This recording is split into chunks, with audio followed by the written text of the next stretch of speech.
નમસ્કાર.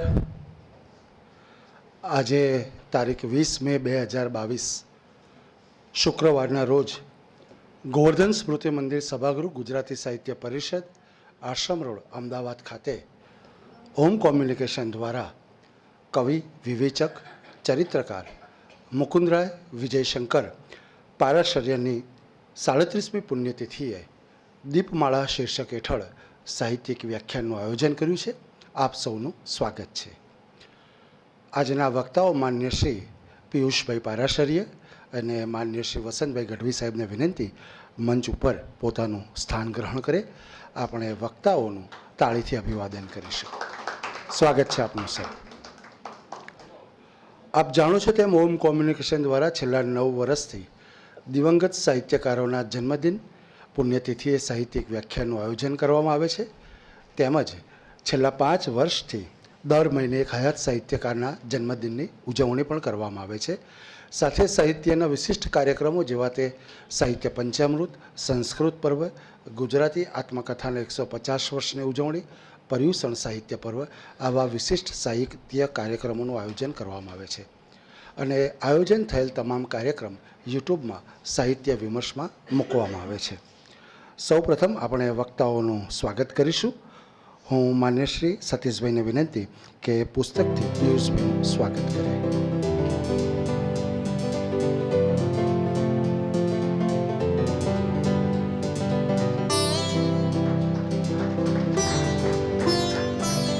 માન્ય શ્રી હરેશભાઈ ભટ્ટને વિનંતી કે આપ આવો અને સ્મૃતિ ચિહ્નથી પિયુષભાઈનું સ્વાગત કરો.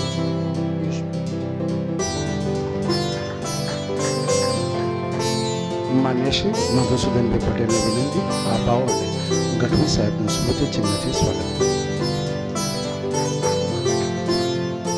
આભાર વ્યાસ સાહેબ, આભાર ભટ્ટ સાહેબ, આભાર મધુસૂદનભાઈ.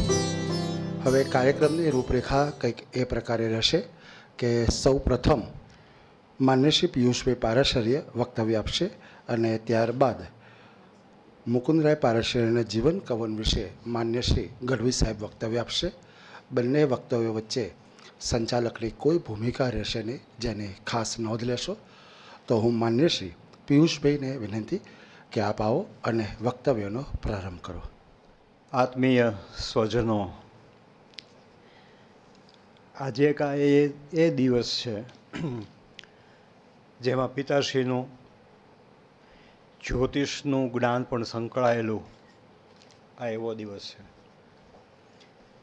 ભાઈ મનીષભાઈ પહેલાં વાત કરેલી કે આપણે મુકુંદભાઈ ઉપર આપણે કઈ કાર્યક્રમ ગોઠવીએ, કાં તો એમને જન્મ તારીખના દિવસે, એ વખતે કોરોના હતો, તેમ નક્કી કર્યું કે તો પછી અવસાનના દિવસ ઉપર આપણે રાખીએ.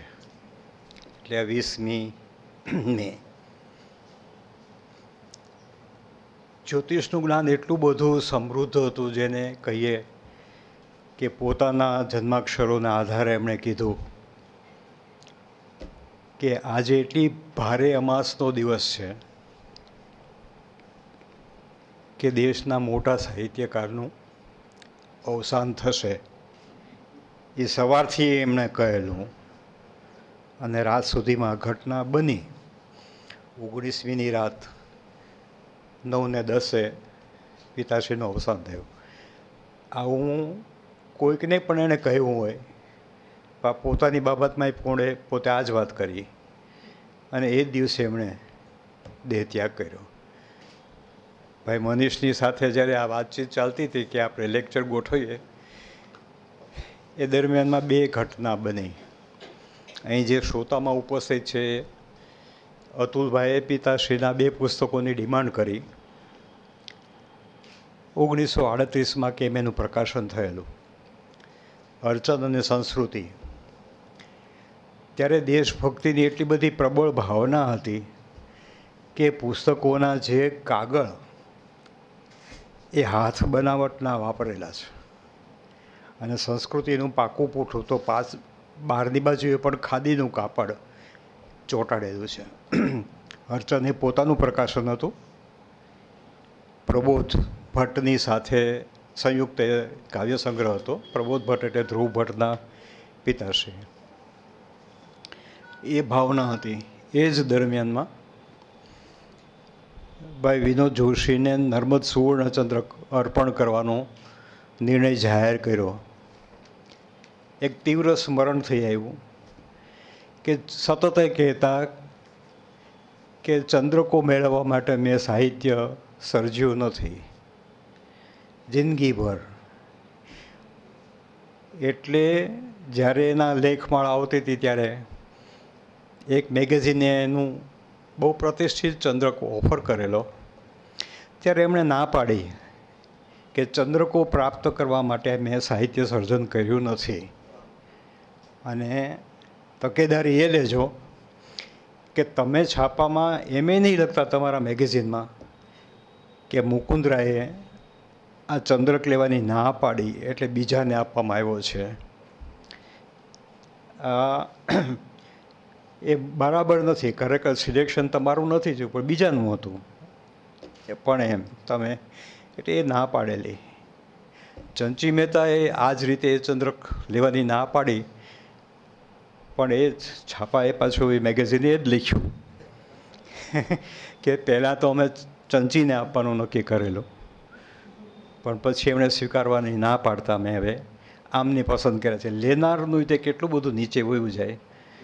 એટલે મુકુંદરાએ આ ના જ પાડી દીધેલી પિતાશ્રી કે આ મહેરબાની કરીને નહીં કરતા.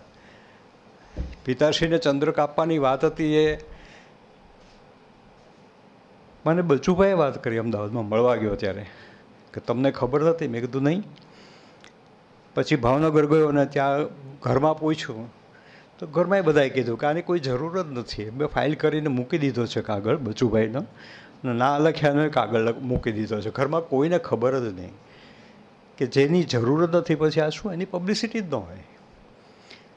પણ કાળક્રમે 1987માં મુકુંદભાઈને નર્મદ સુવર્ણચંદ્રક અર્પણ કરવાનો નિર્ણય લેવામાં આવ્યો. એમાં વિષ્ણુપ્રસાદ ત્રિવેદી વધારે જવાબદાર. એ વિષ્ણુપ્રસાદ ત્રિવેદી પિતાશ્રીની સત્યકથાઓથી એટલા બધા પ્રભાવિત હતા કે આપણે આ લેખકનું જોઈએ એવું સન્માન કર્યું નથી અને કોઈના ધ્યાન ઉપર જ નથી આવ્યું. જે થયું એ કામ એવું હતું. એ જ રીતે બચુભાઈ રાવત જે રીતે પ્રોત્સાહિત કરતા હતા એ જ રીતે હરિઓમ આશ્રમના પૂજ્ય મોટા પણ પ્રોત્સાહિત કરતા હતા કે મુકુંદભાઈ લખવો એ. અને એમના આગ્રહથી જ તે સર પ્રભાશંકર પટણી વ્યક્તિત્વ દર્શન પુસ્તકનું નિર્માણ થઈ શક્યું.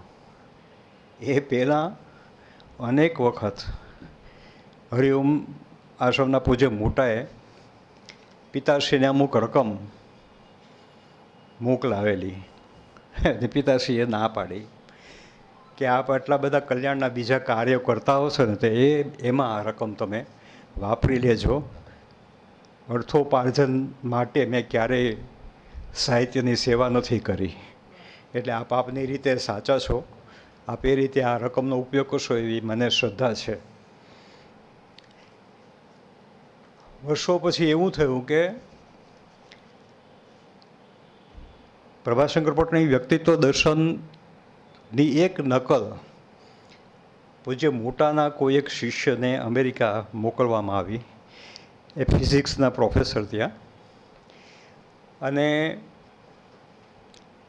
પુસ્તક આવીને પડ્યું હતું સાંજે 5 વાગે. એનું નામ જય રણછોડ સેવક પરિષદ એ નામથી પરિચિત છે. તો થયું એવું કે જય રણછોડ સેવક સાંજે યુનિવર્સિટીથી પાછા આવ્યા, ફિઝિક્સના પ્રોફેસર. એણે એ પુસ્તકના પ્રસ્તાવનામાં લખ્યું છે આ જ્યારે પ્રભાશંકર પટણી વ્યક્તિત્વ દર્શનની 3જી આવૃત્તિ થઈ ને ત્યારે કે સાંજે આવીને ફ્રેશ થઈ અને મેં પુસ્તક હાથમાં લીધું. રાતનું ડિનર પણ મેં સ્કીપ કર્યું. ક્યારે પૂરું થયું એ ખબર નથી. જ્યારે મેં પુસ્તક નીચે મૂક્યું ત્યારે સવારના 5:30 થયેલા. એટલે એટલી મારી પકડ લઈ લીધી.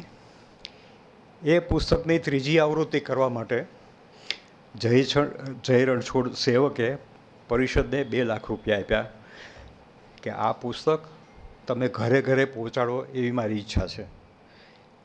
જય રણછોડ બહુ મોટી ઉંમરે અવસાન પામેલા અને અમદાવાદ જ રહેતા હતા. એ એક પિતાશ્રીના અવસાન પછી ખબર પડી. ગઢવી સાહેબ એક સરસ વાત, અમને ખબર નહોતી, એને જાણતા નહોતા. એક અજય ઝવેરી નામના એક મોટા વેપારી, સોના ચાંદીના અને હીરાનો મોટો વેપાર કરે, જે પાછળથી એનું નામ હિતરુચિ વિજયજી મહારાજે હું પડ્યું. એનો ઇન્ટરવ્યૂ લીધો ત્યારે ચિત્રલેખામાં એને ઇન્ટરવ્યૂ છપાયેલો ત્યારે અમને ખબર પડી. કોઈએ એને પૂછ્યું કે તમે સંસાર ત્યાગ કરીને આ સંન્યાસી શું કામ બન્યા એમ. તે અજય ઝવેરીએ એમ કીધું, એટલે હિતરુચિ વિજયજી મહારાજે, કે મુકુંદભાઈની સત્યકથાઓ વાંચ્યા પછી મારા પર જે અસર પડી એનું આ 3 વર્ષ પહેલાં એમનું અવસાન થયું. અનફોર્ચ્યુનેટલી મને મળી નથી શક્યો, પણ અમને ચિત્રલેખા મારફત જ ખબર પડેલી. હિતરુજી મહારાજે એવું કહ્યું અહીં ગવર્મેન્ટને કે તમે દરેક ધોરણમાં સત્યકથાઓનો એક પાઠ મૂકો, પબ્લિશ કરો, જેથી આખી આવતી પેઢીને ખબર પડે કે શું કરવાનું છે. એવી જ એક ઘટના તાજેતરમાં બની. કવિ રાજેન્દ્ર શુક્લએ એક લગ્ન કરાવી આપ્યા વૈદિક વિધિથી, અને સરસ રીતે બધું. અને એ પતિ પત્નીને એણે એમ કહ્યું કે તમે ગીતા સમજો કે ભાગવત સમજો, એની કોઈ જરૂર નથી. મુકુંદભાઈની આ સત્યકથાઓ વાંચ, પછી જીવન કેમ જીવવું એ તમને ખબર પડશે, અને એ રીતે જીવતા રહેજો. એ આ વસ્તુ કન્યા અને પિતાના મા બાપ તરફથી આ મને જાણવા મળ્યું. રાજેન્દ્રએ નથી કીધું મને. પિતાશ્રી એક વર્ષોથી પરંપરાથી, મારા દાદાના દાદા એટલે હરિરામ ભટ્ટ, 8000 શ્લોકવાળું ભાગવત એમને તો કંઠસ્થ હતું. પોથી મૂકે અને આખું ખોલ્યા વિના પછી એક પ્રસંગ કરતા જાય, અને આ પરંપરા ચાલી. એમાંથી ઘણું બધું મુકુંદભાઈને પણ કંઠસ્થ. અને ભાવનગરમાં શરૂઆત કરી એમણે સ્વાધ્યાયની પ્રવૃત્તિઓની. સ્વાધ્યાય દર રવિવારે ભેગા થાય અને પોતે જે કાંઈ એમાંથી જાણ્યું એમાંથી બધાની સાથે શેર કરે. આથી વિશેષ એમને કોઈ હોય નહીં. અને શરૂઆત થઈ ત્યારે 10 શ્રોતાઓ જ હોય. પિતાશ્રી ગુજરી ગયા ત્યારે 350 માણસો આવતા. એટલે જે ઘરમાં પ્રવચન ગોઠવાતું એ પછી મોટા હોલમાં જવું પડ્યું. પછી કોઈએ પૂછ્યું, કોઈ જગદીશ શાહ કરીને કોઈ આવેલા, કે આ સ્વાધ્યાયની પ્રવૃત્તિ એ તો પાંડુરંગ શાસ્ત્રી 8 અવલેજી જે કરે છે એ વ્યવસ્થિત ને સાચી વાત છે, તમે એમની પરમિશન લીધી છે? મુકુંદભાઈ એમ કીધું, ભાઈ હું તો ભાગવતને જાણું છું, મારા કૃષ્ણને જાણું છું, એટલે મને ખબર નથી, અને તમારા આઠવલેજી કોણ છે એના વિશે પણ હું કંઈ જાણતો નથી.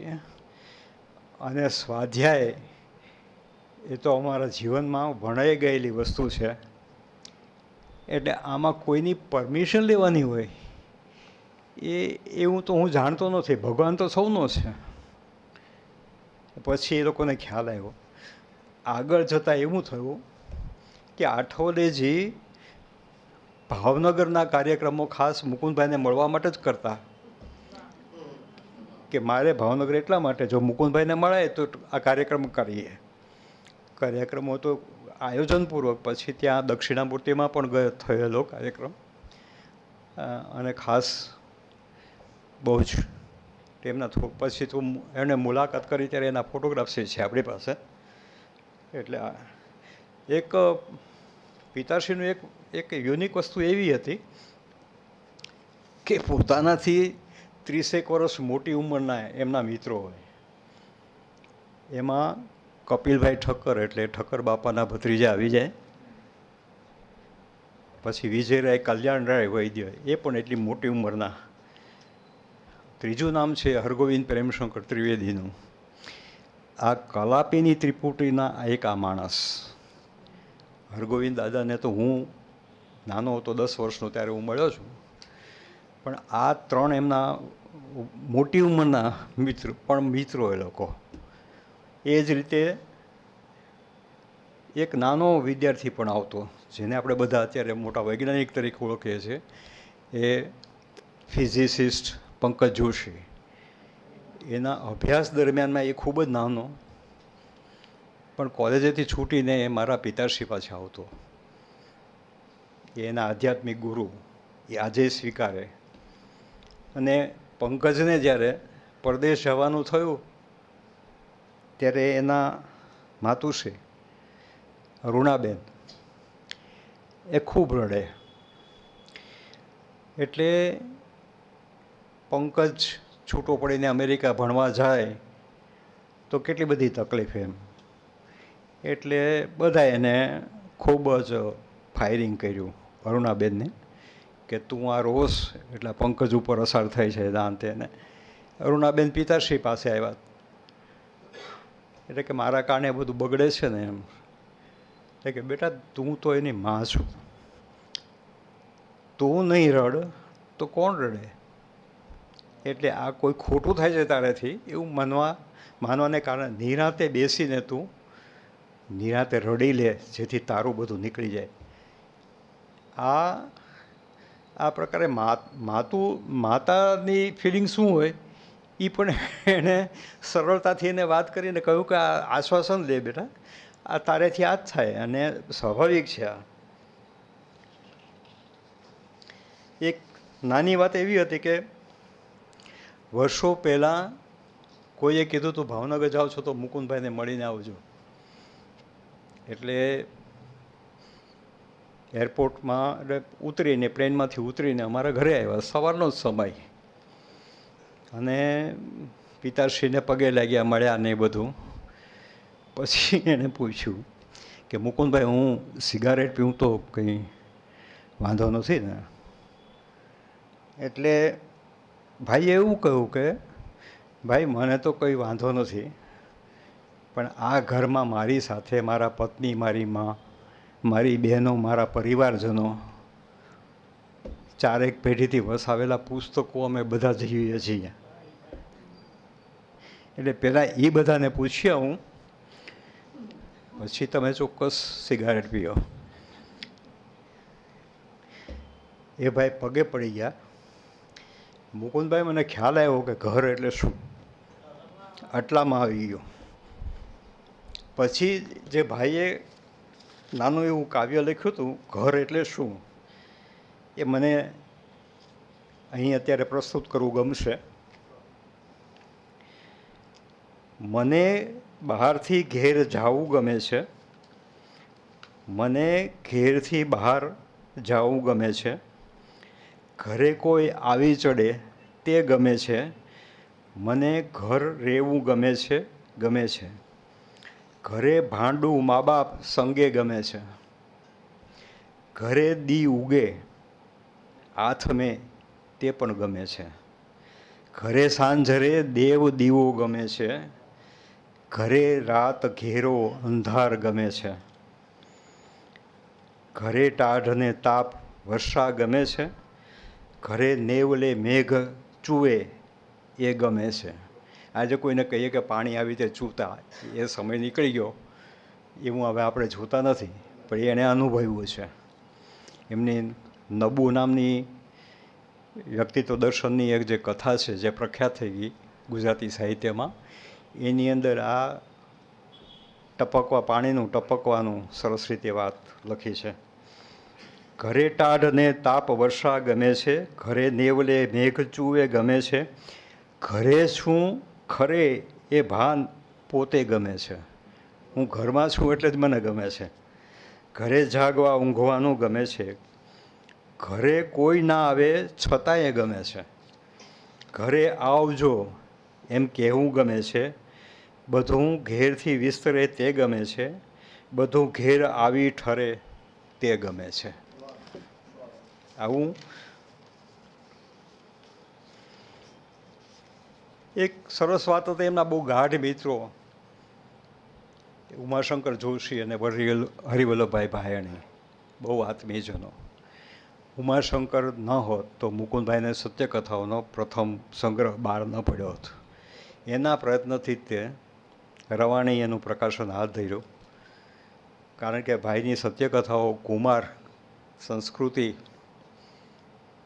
જન્મભૂમિ, પ્રવાસી એમાં જ ખાસ કરીને છપાતી અને બધા આગ્રહ કરીને એમની પાસે આ લખાવતા હતા. એક નાની એવી 4 પંક્તિની મુક્તક શું અસર કરે છે એ તમારી સાથે શેર કરું. ઘણા વખત થઈ ગયા પછી ઉમાશંકર ઘણા વખત ભાવનગર આવ્યા નહોતા, અને આવ્યા નહોતા એટલે મુકુંદભાઈને થયું કે હું કાંઈક આને લખીને મોકલું. પોસ્ટકાર્ડથી જાજો વ્યવહાર બહુ ઓછું કરતા એ પોસ્ટકાર્ડ જ લખ્યું હોય. એ પોસ્ટકાર્ડની અંદર માત્ર એક એમણે મુક્તક લખીને મૂક્યું. એ વાંચ્યા પછી શું અસર થઈ હશે અને સમજ્યા હશે એ બહુ સરસ રીતે એ વિચારવા જેવું છે. એ મુક્તક આ રીતે હતું: આશાની રમ્ય કુંજે કુસુમ ફળ બની સ્વાદુ પાકી ગયા છે. આશાની રમ્ય કુંજે કુસુમ ફળ બની સ્વાદુ પાકી ગયા છે. રે એનો લાવ લેવા સ્વજન વીણ વિલંબે હવે તો પધારો. રેજો ચાલી ગઈ આ તક પ્રિય, રેજો ચાલી ગઈ આ તક પ્રિય, પછી તો આશકુંજે ફળો ક્યાં, પછી તો આશકુંજે ફળો ક્યાં, હું ક્યાં તું ક્યાં, વસંતે પ્રણય મિલન ક્યાં, એટલું ના વિચારો. આ 4 લીટી પ્રિય ઉમાશંકર અને 4 લીટી મુકુંદરાય, આટલું લખેલું. બીજે દિવસે સવારે મેં દરવાજો ખોલ્યો તો ઉમાશંકર આવીને ઊભા હતા. આ પોસ્ટકાર્ડ ને પછી 2 મિત્રોએ આશાની રમ્ય કુંજ એટલે આ પોતાના કાવ્યો આ એવી રીતે સમજાયું, અને એ સાંભળવા સમજવા હું આવ્યો છું. પછી ઉમાશંકર આવીને રહેતા 8-8, 10-10 દિવસ સુધી મુકુંદભાઈ સાથે. અને મહેન્દ્ર મેઘાણીને એમણે કહ્યું હોય કે તમે ક્યાંય ભાવનગરમાં જાણ નહીં કરતા કે હું આવ્યો છું, હું આ જરાય સમય બગાડ્યા વિના મુકુંદભાઈ સાથે રહેવાય ને એટલા માટે જ આવ્યો છું, એટલે તમે આ કેર કરજો મહેન્દ્રભાઈ. મહેન્દ્રભાઈ મેઘાણી બહુ આત્મીય, ઉમાશંકરથી બહુ નજીક હતા એ, અને એટલા જ ઘનિષ્ઠ મૈત્રી એમની હતી હરિવલ્લભભાઈ ભાયણી સાથે. હરિવલ્લભ ભાયણીને તો એક આવા માણસ સાથે જીવવાનું બને ને મળે એવી ઝંખના એવી રીતે હતી કે પોતે નિવૃત્ત થઈને ભાવનગર આવવાનો વિચાર કર્યો કે જીવનનું શ્રેષ્ઠ જીવનમાં સમય મુકુંદભાઈ સાથે પસાર કરી શકાય. એટલે મને કહેલું કે મારા માટે સારું ઘર ખરીદી લેવું છે અને ભાવનગર રહેવું છે, એટલા માટે કે મુકુંદભાઈની સાથે હું રહી શકું. આ પ્રકારનો બહુ ગાઢ મૈત્રી. એટલે હરિવલ્લભભાઈ તો મુકુંદરાયને બહુ એ રીતે સમજતા હતા કે આ માણસની પાસે જે કંઈ છે ને એ અખૂટ છે. એટલે અને મજાની વાત એ છે કે ભાઈના પ્રિય 2 સ્થાનિક કવિઓમાં પ્રહલાદ પારેખ અને કૃષ્ણલાલ સિધરાણી કદી બહાર નીકળ્યા નથી. એ પોતાનો પલંગ પાછળ એનો લેમ્પ હોય અને આખો દિવસ ત્યાં જ હોય. બહારગામથી આવે, સુરેશ દલાલ આવ્યા હોય,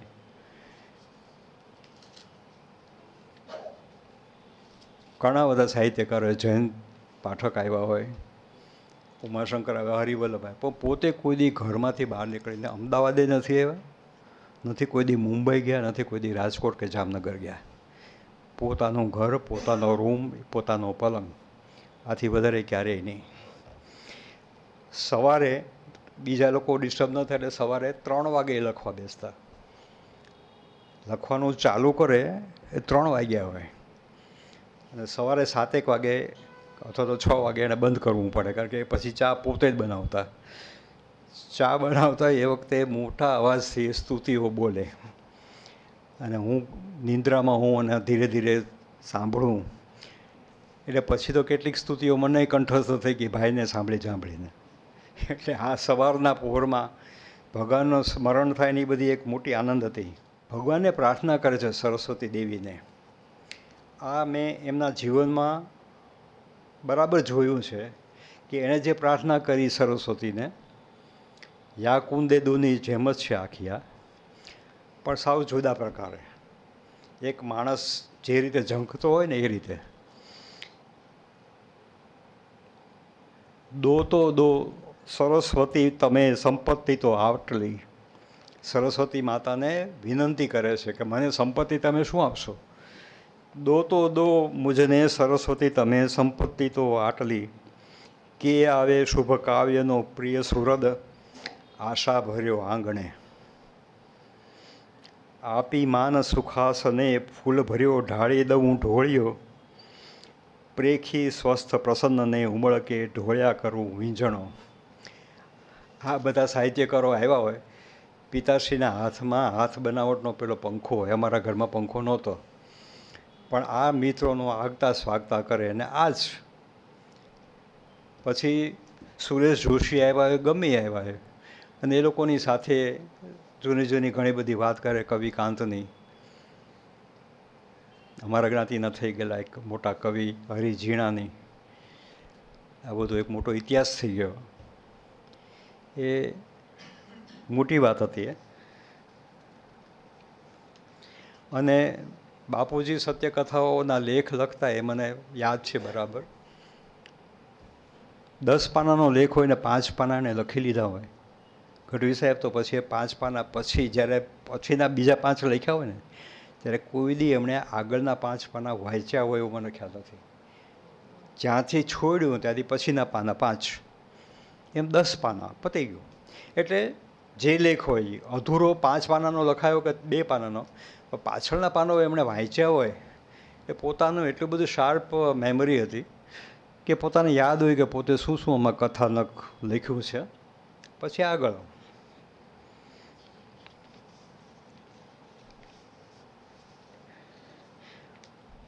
કવિ નાનાલાલ પિતાશ્રીને આવો કવિરાજ એમ કહીને બોલાવતા.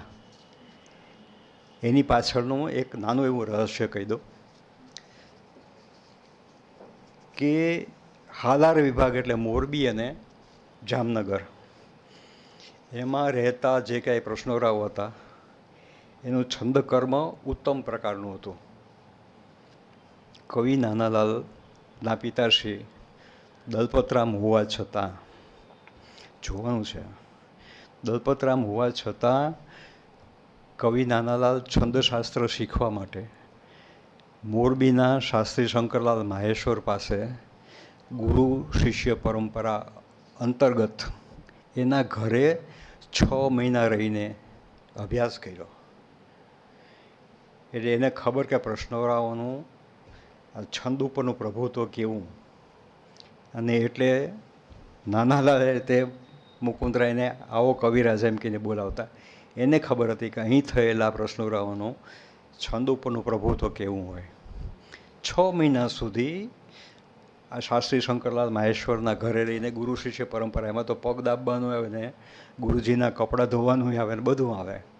પણ આ પરંપરામાં એ તૈયાર થયેલા. પણ આપણે આ પરંપરા તો વહી ગઈ.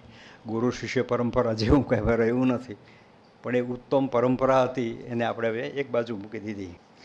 અને આ મને છે કે નાનાલાલનું જે પુસ્તક એક છે કે મારા અક્ષર જીવનના ગુરુઓ, એ પુસ્તકમાં આમનો ઉલ્લેખ છે. આમનો શાસ્ત્રી શંકરલાલ માહેશ્વરનો સંસ્કૃત ભાષામાં એમણે અનેક નાટકો લખ્યા છે. એ સમયની અંદર એ આપણા ગુજરાતના શેક્સપિયર કહેવાતા. એને મને લાગે છે કે આ સાહિત્ય અકાદમીએ રસ લઈને એના સંસ્કૃત નાટકોનું પ્રકાશન હાથ ધરે તો લોકો સુધી હવે પહોંચે. હવે કારણ કે એમને શાસ્ત્રીજીને શંકરલાલ માહેશ્વર 1916માં તો અવસાન પામે છે, એટલે આટલા વર્ષ થઈ ગયા. હવે તો ગુજરાતને ખબર નહીં કે આવું કોઈ હતું. હું અભ્યાસ કરતો હતો એ દરમિયાનમાં એક ઘટના એ બની કે મેટ્રિક થયા પછી કોલેજમાં આવ્યો.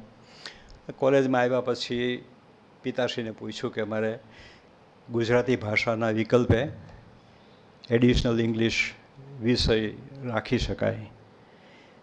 પિતાશ્રીએ એમ કીધું કે ભાઈ, ગુજરાતી ને સંસ્કૃત ભાષા તો આપણે બીજાને શીખવવાની હોય, એટલે કોઈ એક નવો વિષય શીખવા મળતો હોય તો અંગ્રેજી ભાષા શીખવાની, એટલે તું એડિશનલ ઇંગ્લિશ લે એવું હું ઈચ્છું.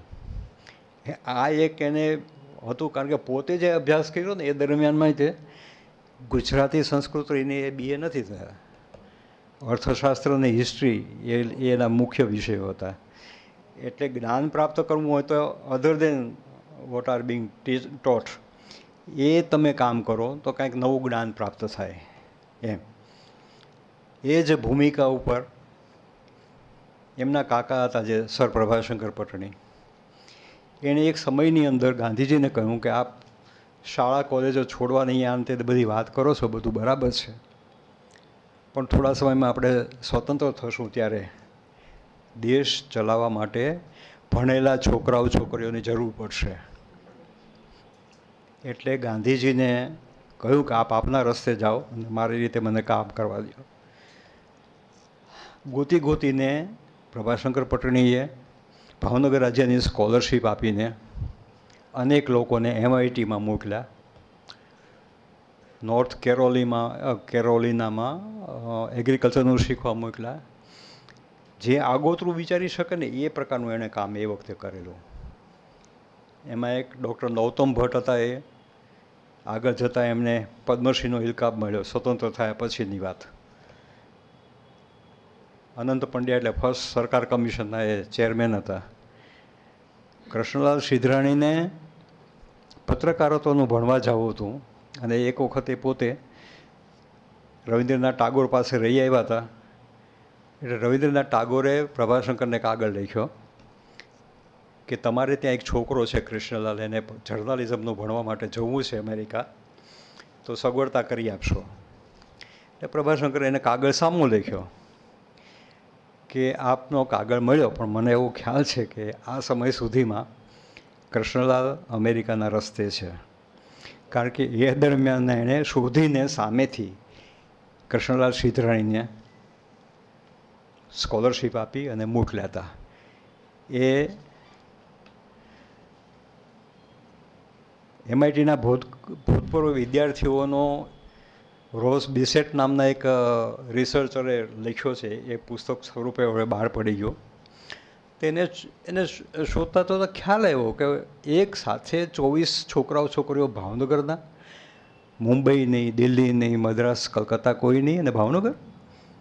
આની પાછળ કોઈ એક માણસ હોવો જોઈએ. એટલે રોઝ બેસેટ તપાસ કરતાં આપણે ભાવનગર આવ્યો અને ફાઉન્ડ, એટલે પ્રભાશંકરના ગ્રાન્ડસન ત્યારે જીવતા હતા શશિકાંતભાઈ, એ માયને હું પણ મળ્યો હતો. એટલે એનું એને પુસ્તક પણ સરસ કર્યું છે તૈયાર. એક ઐતિહાસિક ઘટના હતી.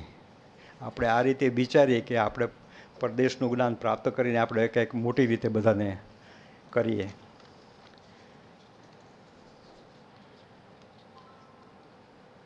એક નાની વાત મને ભાઈ મનીષે કહી છે, એટલે અહીંયા કહેવાની રજા લઉં છું. વાત કરવાનું ગમે તો નહીં, પણ અમારી જ્ઞાતિમાં એક કવિ થઈ ગયા, એનું નામ હરિ ઝીણા હતું. માત્ર 26 વર્ષની ઉંમરે છે એમનું અવસાન થયું. 26 જ વર્ષની ઉંમરે, પણ સોનેટ ઉપર એની હથોટી એટલી બધી મોટી હતી કે ચારેય કવિ મિત્રોની વચ્ચે એની હથોટી માટે સૌને માન થતું. અને હરિજીણા 26 વર્ષે ગુજરી ગયા. હરિજીણા ગુજરી ગયા એ માણસને પોતાની કવિતાઓ છાપામાં છપાવીને પ્રસિદ્ધિ મેળવવાની જરાય ખેવના નહીં. એટલે જ્યારે જીવ્યા ત્યાં સુધી એણે ક્યારેય તે પોતાની એક પણ કવિતા મેગેઝિનમાં છપાવી નથી. આપણી પાસે આ વિષય આગળ વાત કરતાં મારા પિતાશ્રી લખે છે કે જો અદાલતમાં મને કહેવામાં આવે તો હું પુરવાર ન કરી શકું કે આ કાવ્યો, આ સોનેટ હરિઝીણાના છે. થયું એવું કે હરિઝીણા 26 વર્ષે ગુજરી ગયા અને એ જ વખતે ઠાકોર પણ સાથે જ તે. એટલે એણે એના પત્ની એટલે કે હરિઝીણાના પત્ની બહુ ભણેલા નહોતા, એને કહ્યું કે હું ને હરિ અમારા મિત્રો એના કાવ્યો તમે આપો તો હું પ્રકાશિત કરવાનું કંઈક વ્યવસ્થા કરું. હરિઝીણા ગુજરી ગયા ત્યારે એને એકમાત્ર પુત્ર જીવિત હતા, પ્રતાપરાય એનું નામ.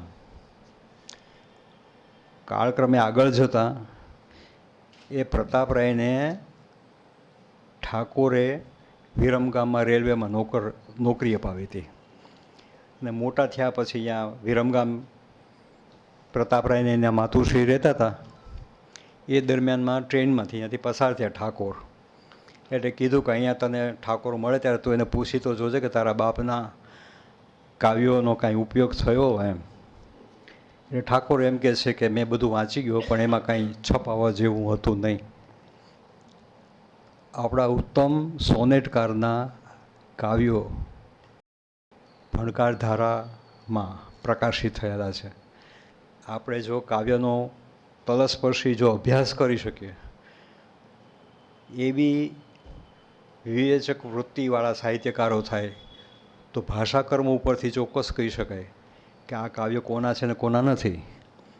આ દૃષ્ટિ મુકુંદરાયમાં હતી અને કહી શકતા હતા કે આ રીતે આમ. આગળ જતાં તો પીછું એવું થયું કે કવિ કાંતિવન, કારણ કે છંદકર્મમાં ઉત્તમ હતા અને એ લોકો જ્યારે મોરબીમાં સાથે અભ્યાસ કરતા ને હતા ત્યારે કાંત ગમે ત્યારે ચીડાઈ જતા. એટલે હરિજીના એને ચૈડું કહીને ખીજવતા. અને પ્રભાશંકરને હરિજીના બે મામા ફઈના ભાઈઓ થાય. એટલે કે એણે કહ્યું કે તારે એને એવું નહીં કહેવું જોઈએ ને, એટલે પણ એને મારી જેમ શાંતિથી સાંભળવું જોઈએ ને એમ. અને છંદકર્મની અંદર હરિજીણા ઉત્તમ હતા. આગળ જતાં કવિ કાંતે પોતાના લખેલા અનેક સોનેટો હરિજીણાને અભિપ્રાય માટે મોકલેલા. એ કાંતના પત્રોનો ઉલ્લેખ છે પણ હરિજીણાના આવેલા જવાબોનો ક્યાંય ઉલ્લેખ નથી કર્યો, કારણ કે એ પત્રોનું સંપાદન ઠાકોરે કરેલું.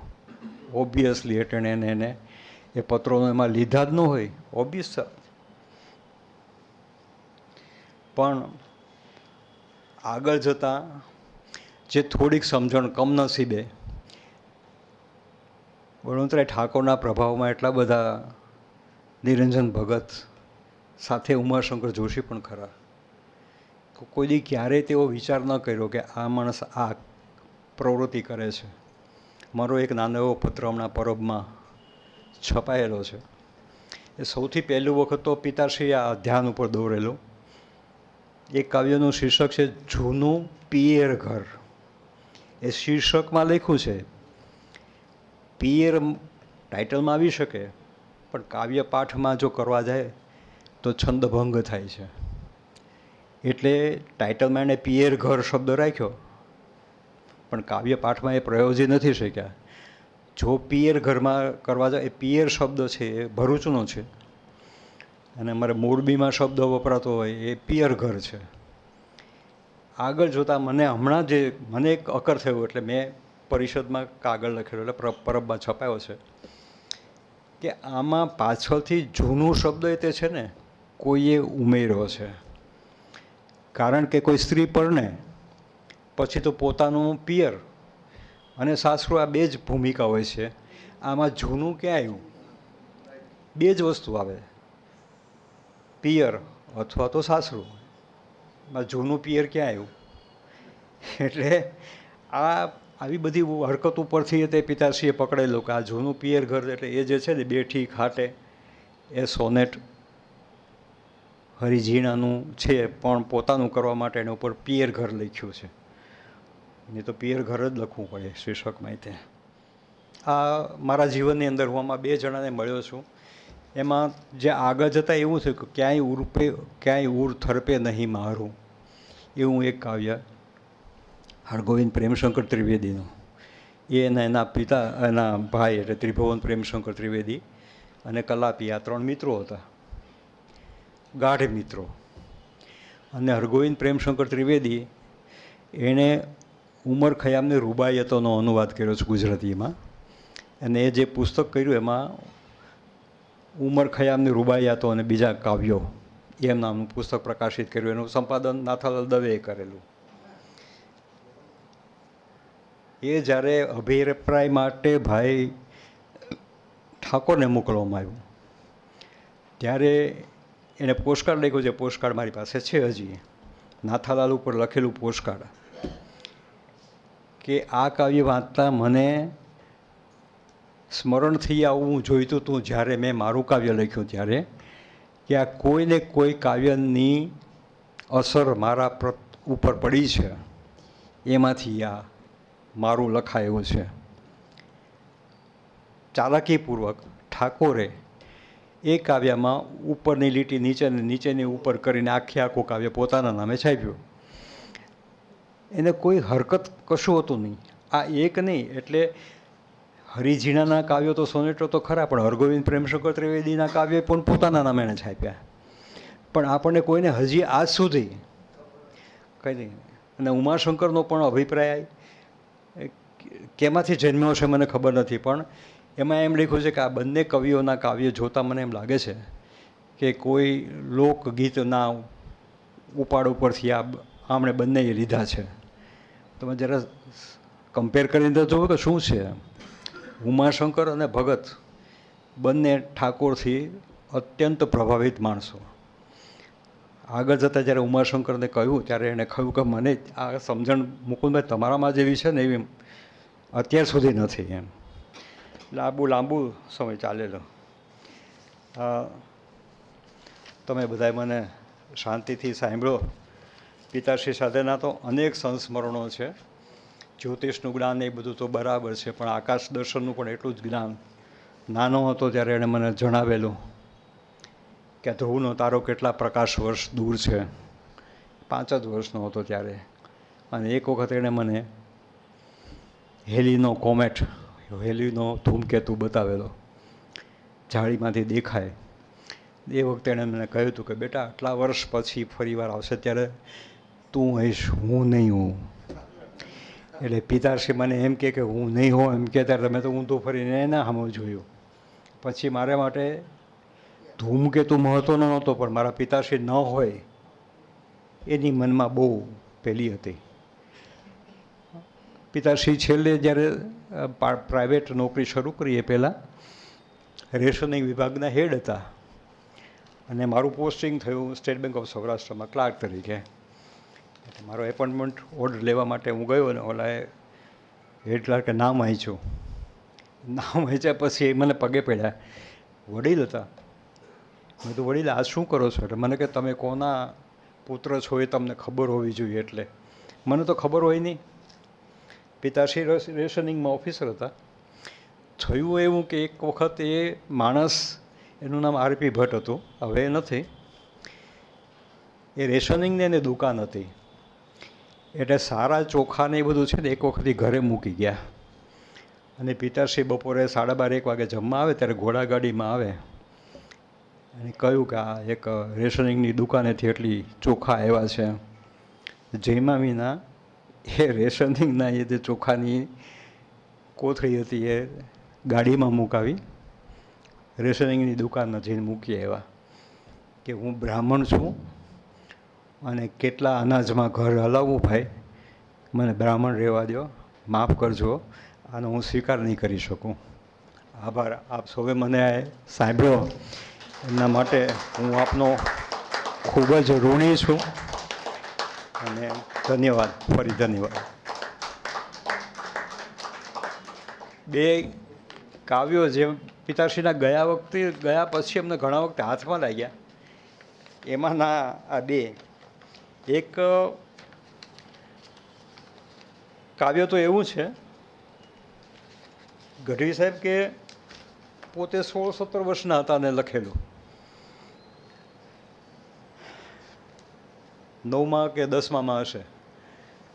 પણ એ વખતે એ કાવ્ય મુંબઈ યુનિવર્સિટીના MA અનસીનના પેપરમાં પૂછાયેલો. પોતે એટલી ઉંમર, અને સૌથી પહેલું એણે મુક્તક લખ્યું એ 12 વર્ષની ઉંમરે કુમારમાં પ્રકાશિત થયેલો, એટલે એટલી યંગ એજ છે. પછી મેં જે કાવ્યો લખવાનું શરૂ કર્યું ત્યારે મેં આગ્રહ રાખ્યો બચુભાઈને કે મારું પહેલું કાવ્ય કુમારમાં જ છપાવવું જોઈએ. એટલે આ કાવ્ય પહેલાં વાંચી લઈએ. બે કાવ્ય છે મારી પાસે. પ્રશ્ન એક રોટલાનો મોટો છે.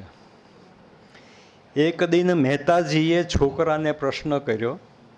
આ દલપતરામ શૈલીનું આ કાવ્ય. એક દિન મહેતાજીએ છોકરાને પ્રશ્ન કર્યો, ઇતિહાસ વિશે પ્રશ્ન કયો મોટો છે? વાદ કરી છોકરાઓ પ્રશ્નનો વિચાર કરે, મહેતાજીની આંગળીની ચિંધ સૌ માથ ફરે.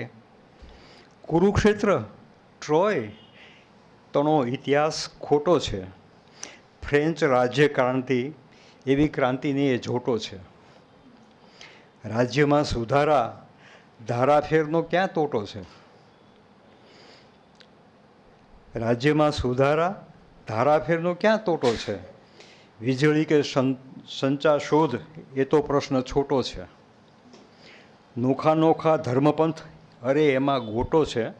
સિપાહીના બળવાના વાંસા પર સોટો છે.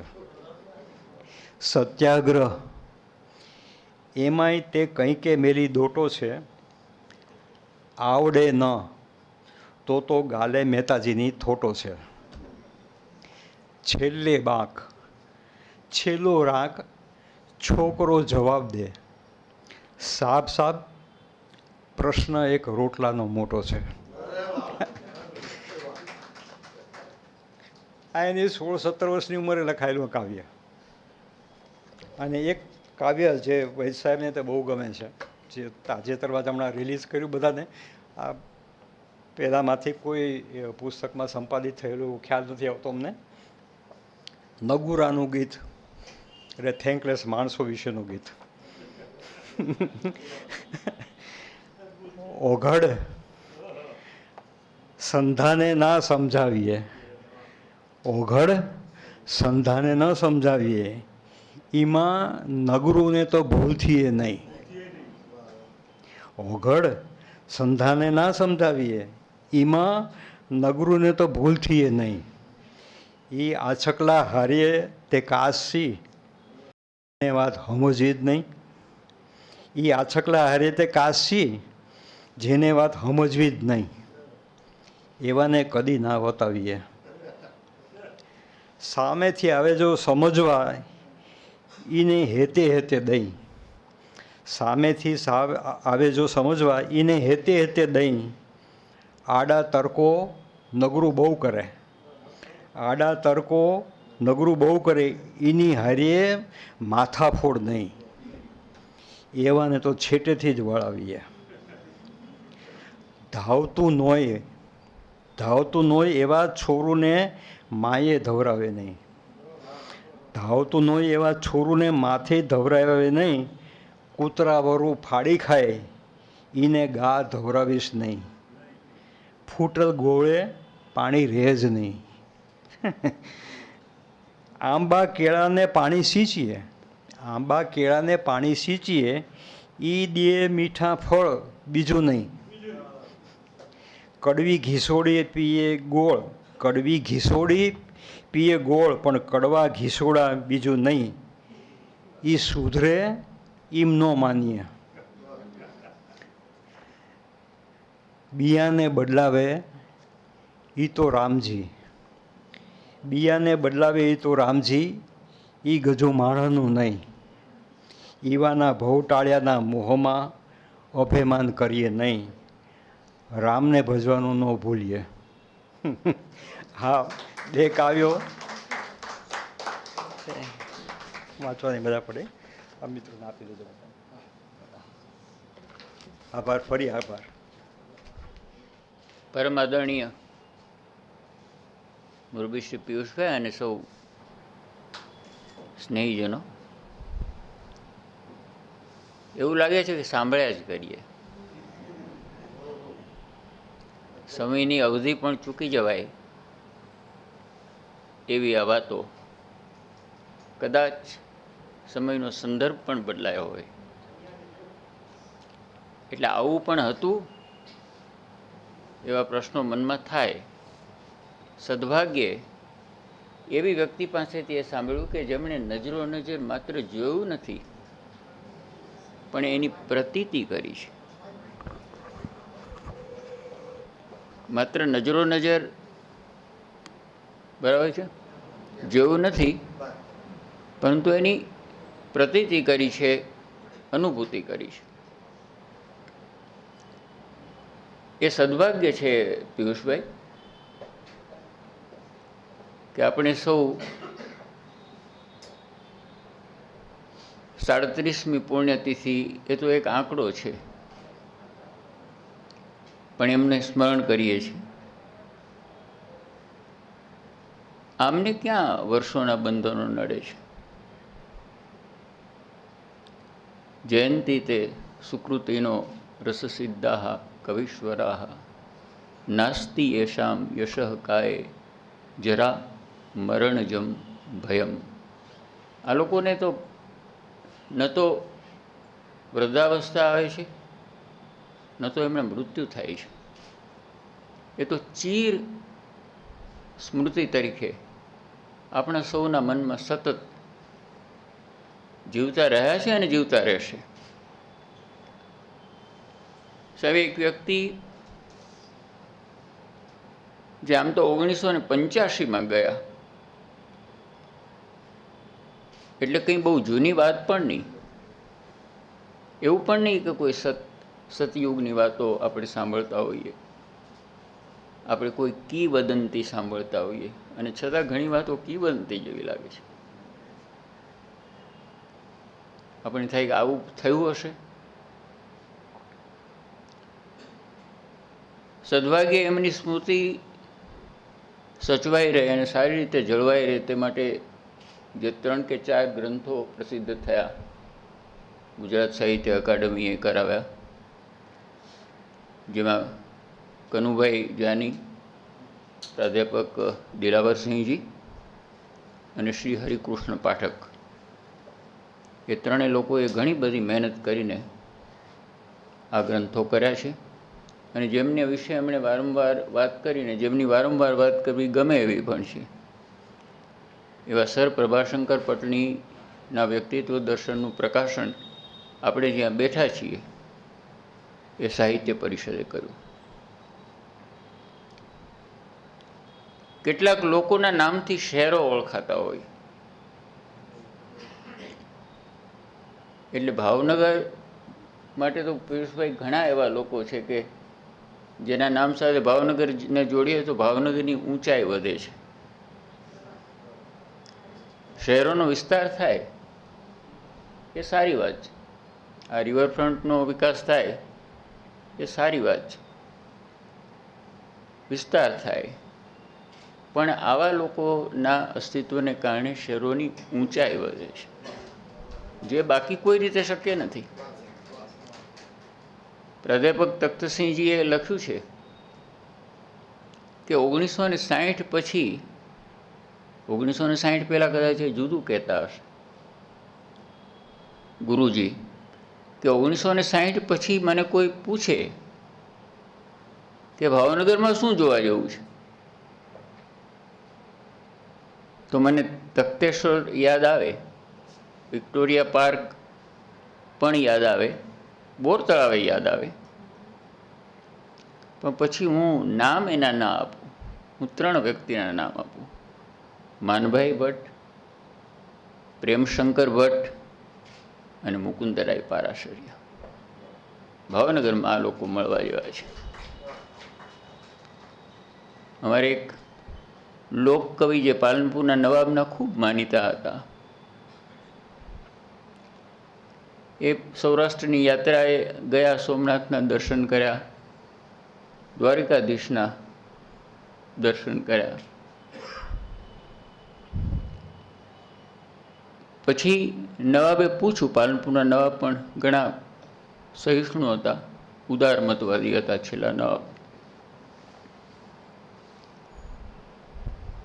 તો એણે કહ્યું કે ત્યાં તો મેં આ બધાના દર્શન કરીને ધન્ય થયા હશો. તો એણે કહ્યું કે એ બધું તો ખરું જ, હું ધન્ય પણ થયો, પણ બે વ્યક્તિઓ ના વિશે વાત સાંભળી, એમનો વિસ્તાર જોઈને મને થયું કે તીર્થ સ્થાનો તો આ છે. એમાં બે નામ આપ્યા, પટણી મંત્રી ભાવપુર, એક પટણી નામના કોઈ દિવાન છે ભાવનગરમાં, અને નટવર પોર નરેન્દ્ર, પોરબંદરના એક ઠાકોર છે, એનું નામ નટવરસિંહજી છે. આ તીર્થોમાં આ બેના નામો ઉમેરાવા જોઈએ, એવું એણે નવાબને કહ્યું. તો એમની વાત ખરી છે, પરમાર સાહેબની. કેટલાક સાહિત્યકારો સરસ્વતીચંદ્રને સ્મરણ સ્તૂપ કહે છે. આ બધા વ્યક્તિઓ આપણા માટે સ્મરણ સ્તૂપ જેવા છે. ઘેર જ રહ્યા, મને ઘેર રહેવું ગમે છે, ગમે છે બધું ઘેર, ઘરકુકડી નથી. મને ઘેર રહેવું ગમે છે, ગમે છે બધું ઘેરથી વિસ્તરે એ ગમે છે, અને બધું ઘર આવી સમે એ ગમે છે. માત્ર ઘર રહેવું તો ગમે જ છે, પણ ઘરથી વિસ્તરવું છે. પણ ઘેર રહીને જ કેટલાય લોકોને એ ઘેર જવાની ઈચ્છા થાય, અને કેટલાય લોકોને ઘેરનો આવવાનો આગ્રહ થાય, અને ઘણા વર્ષો સુધી એ ક્રમ ચાલે. એકને એક જ સ્થળે મળીએ અમે, રાજેન્દ્ર શુક્લનો સરસ પંક્તિ. એકને એક જ સ્થળે મળીએ અમે, હોઈએ જ્યાં ત્યાં જ ઝળહળીએ અમે. અમારે કંઈ બહાર ન જવું પડે, હોઈએ જ્યાં ત્યાં જ ઝળહળીએ અમે. એવા એક ઝળહળતા વ્યક્તિત્વ એટલે મુકુંદરાય પારાશર્ય. તમે જુઓ તો કેટલી બધી રુજુતા હશે. એમના ફોઈ દક્ષાબેન, એમનું નાવાનું પંચ્યું, જે એક હવે તો કોણ જાણે શબ્દ ધીમે ધીમે સ્મૃતિ લોપ થઈ જશે, એ સૂકવેલું હોય ને જો લે તોય બેનને આ તકલીફ પડે છે એવું અનુભવે. એટલે રુજુતાની પણ એક મને લાગે છે ચરમસીમા હશે. એટલા જ વિદ્વાન વિદુષી હતા, એમને મળવાનું પણ સદભાગ્ય થયું છે દક્ષાબેનને, અને ઘણું બધું એમણે પણ ખૂબ સરસ લખ્યું છે.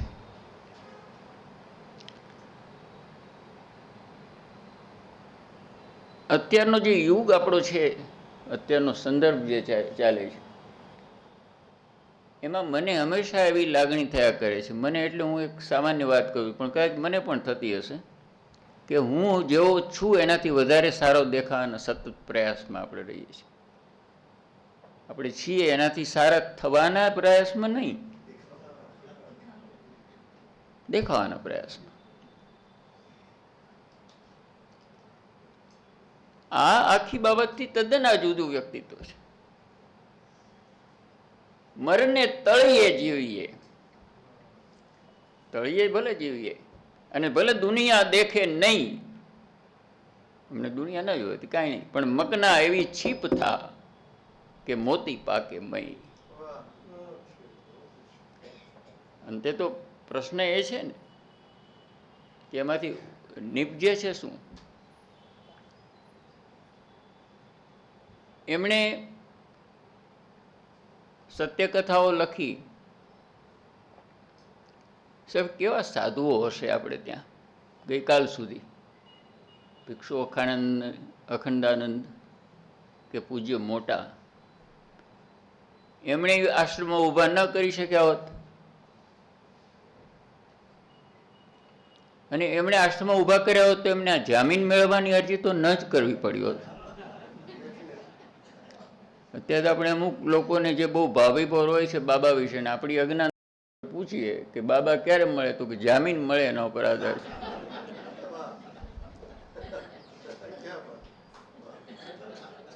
તો આ બંને સંતોને એ તો ન થયું હોત ને આશ્રમો સરસ ચલાવ્યા હોત, ઘણું બધું કામ કર્યું હોત, પણ એમણે શું કર્યું?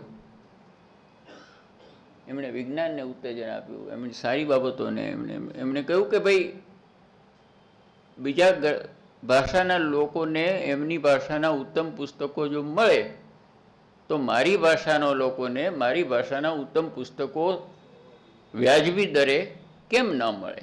જે મહેન્દ્ર મેઘાણીએ એક જીવનના લક્ષ્ય તરીકે ઘણા વર્ષો સુધી ચલાવ્યું. તો એ કામ એમણે કર્યું. એના પરિણામે હરિઓમ આશ્રમની ગ્રાન્ટથી, એમની આર્થિક સહયોગથી પરિષદે આ છપાયું. અને મને લાગે છે સત્યકથાઓ અને આ જે હમણાંનું પ્રકાશન થયું છે એમાંનું કેટલુંક તો આપણા ટ્રસ્ટે પણ કર્યું છે, એટલે એ રીતે પણ એ પ્રકાશન થયું. સત્યકથાઓ પારાશર્ય સાહેબે માત્ર સત્યકથાઓ લખી હોત ને બીજું કંઈ ન કર્યું હોત તો પણ એ અમર થઈ ગયા હોત. વિષ્ણુ માટે કહેવાય છે ને, એણે માત્ર ગંગાને જન્મ આપ્યો હોત. ગંગાએ તો બીજું ઘણું કર્યું અને આજે પણ કરે છે, પણ એણે માત્ર ગંગાને જન્મ આપ્યો હોત તો બહુ મોટી વાત હતી. માત્ર ભીષ્મને જન્મ આપ્યો હોત તો પણ બહુ મોટી વાત હતી.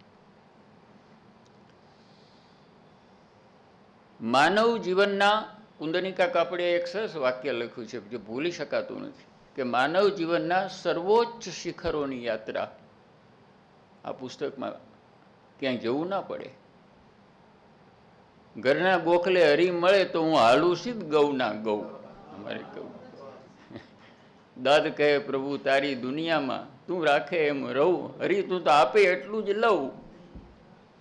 આ ઘરના ગોખલે હરી મળવાની વાત છે આ સત્યકથાઓ. કેમ લખી? તો હવે જુઓ સાહેબ, એક પછી આખી વ્યવસ્થાનું તો તમને દર્શન થાય કે એમના મોટી બા એમને વાતો કરે અને યુવાન 20 વર્ષથી ઉપરની ઉંમર ખરી, એમણે લખ્યું છે એ પ્રમાણે, એમની પાસેથી સાંભળે પણ કે લખી લેવાનો ઈરાદો નહીં, છપાવવાનો તો હરગીજ નહીં.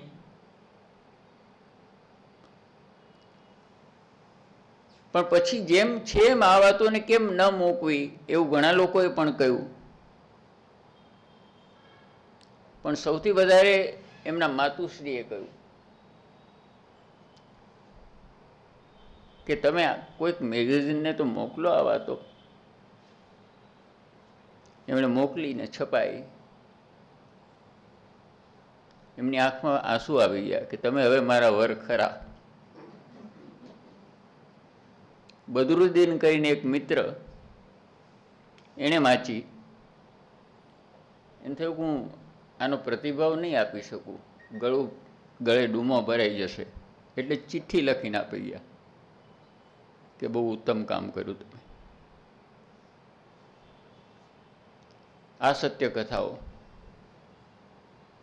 દર્શકે કહ્યું મૂળિયા હલાવી નાખે એવી વાતો, સામાન્ય નહીં, મૂળિયા હલાવી નાખે એવી વાતો. વૈદરાજ આ પર્સનોરા એટલે એમને તો અનેક ગુણો છે, એમણે 1-2 ગુણો જ કયા. વૈદુ તો જન્મજાત કરે. હજી અમે ક્યારેક એમને પૂછીએ પછી કે હવે હું ઘણી દવા લઉં છું એટલે ઉપાય નહીં હું કહી.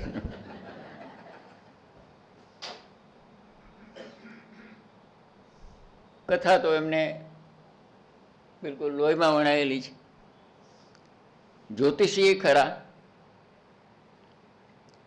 નાનાભાઈને પેલું ગામ આપ્યું હતું આમલા, ત્યાં લોકોએ કહ્યું કે ભાઈ અહીં તમે બધાને બધી જ્ઞાતિના લોકોની સાથે બેસાડીને નિશાળ ચલાવો છો, ગામના લોકો કે આમ તો નિશાળ નહીં ચાલે. તો ભાઈ ભાવનગર રાજે મને કહ્યું છે ને કે આ મારે નિશાળ ચલાવી, તો મારે તો આમ જ ચલાવવી પડે કે ભાઈ રાજે ભલે ને કહ્યું હોય અમારે શાળા પાછી લેવી છે અને રાજ પાસે રજૂઆત કરવા જોઈએ છે. અનંતરાય પટણી દિવાન એટલે કહ્યું કે નાનાભાઈ પણ અમારે રજૂઆત કરવી છે પણ અમને આવડતું નથી, તમારી પાસે શાળા પાછી લઈ લે, રજૂઆત શી રીતે કરવી અમારે? તો નાનાભાઈ કહે એનું શું કહ્યું કે તમે અમારી સાથે ચાલો ને રજૂઆત કરો.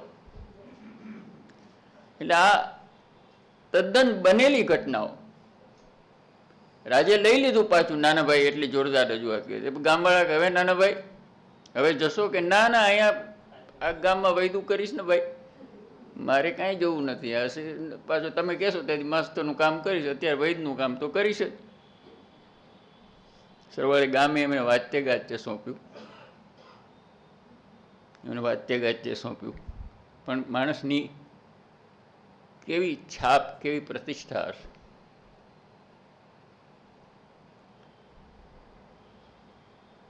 ગાંધીમાં જે કેટલીક અસાધારણ બાબતો હતી એમાંની ઘણી બાબતો આ ગાંધી યુગના કેટલાક લોકોની જિંદગીમાં જોવા મળે છે, જે પછી ક્રમે ક્રમે બહુ ઓછી થઈ ગઈ. તો એ કામ તો એ કરી જ શકતા હતા.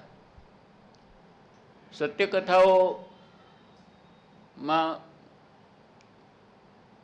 દાદા વૈદ એટલે દાના નામના માણસને કહે કે તું ઓસડિયા લઈ આવો. ઓસડિયા લેવા પેલો જઈ પણ ખેંચી ન શકે તરુણું. તમે વિચાર કરો સાહેબ, ઓસડિયા લેવા છે, એમણે કહ્યું એ શ્રબ પણ મળી ગયું છે, પણ એ હવામાં જે રીતે એનો એ આનંદ લે છે, જે રીતે હવા એમાંથી પસાર થાય છે, જે રીતે એના ઉપર ઝાકળ છે, આને ચૂંટવું કેવી રીતે? આ એની દ્વિધા છે. અહીં એક તરુણું તાણો, એક અંગ્રેજ કવિની એમણે સરસ ગુજરાતી કર્યું છે. અહીં એક તરુણું તાણો, ત્યાં આકાશે તારકો ધ્રુજે. સૃષ્ટિનો કેટલો બધો સામંજસ્ય. એક તરુણું તાણું અને આકાશે તારકો ધ્રુજે. આ એક ઇમ્બાઇબ કરવાનું, કલ્ચરને ઇમ્બાઇબ કરવાની વાત છે. અષાઢે તણખલું ન તોડીએ, ઉષ્ણસનું એક કાવ્ય આની સાથે યાદ આવે છે. આ જ ભાવ છે. અષાઢે તણખલું ન તોડીએ, કારણ એજી એ તો ફૂટતું રે ઘાસ અને એમાં ધરતીનો શ્વાસ, એની પીમળમાં પોડીએ, અષાઢે તણખલું ન તોડીએ. એને લઈ શકતો નથી, ઘણી દ્વિધા અનુભવે છે. મોટી બા ના બાળકો કોઈ કામ કરે છે, બેનના બેકાળજીથી દબાઈ જાય અને ગંભીર ઈજા પામે, તો એવું કે સમજવો જુઓ કે આ તો મારો જ વાંક ને, મેં એને કાં કે મારે એને કહેવું જોઈતું કે અહીં બાળકી સૂતી છે, અથવા મારે ત્યાં બાળકી એને સુગરાબી જોઈતી નહોતી. સમજવા. દાદા ગામડે જાય ત્યારે કહે કે તમે પાછા આવજો, કાંઈ દીકરો માંદો છે. પણ ગામડે ગયા પછી ઘણી બધી બીમારી, દૂરનો વિસ્તાર, આવી શકે નહીં, બાળક જતું રહે. કોઈ સાંત્વના દેવા આવે તો મોટી બા કહે કે બચાય આપણા જ છે ને. વૈદ્ય જેમની સારવાર કરવા ગયા હતા એ જે બચ્યા એ આપણા જ છે. તો આ જે ભાવ છે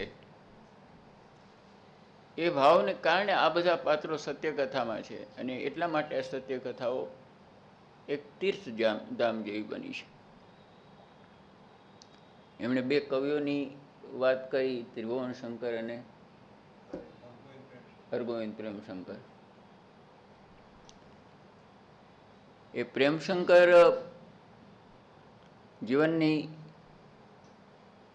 જીવનના છેલ્લા શ્વાસો લેતા હતા પણ જીવ ના જાય.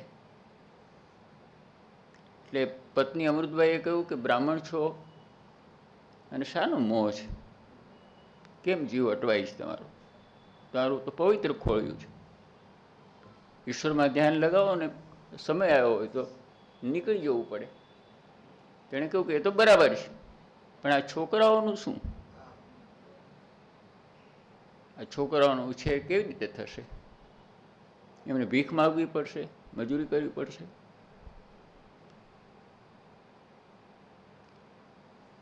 પોષ મહિનાની રાત્રે અમૃતબાઈ માલણ નદીમાં જઈને માથાબોળ સ્નાન કરીને પાછા આવે છે અને જળ લે છે એની સામે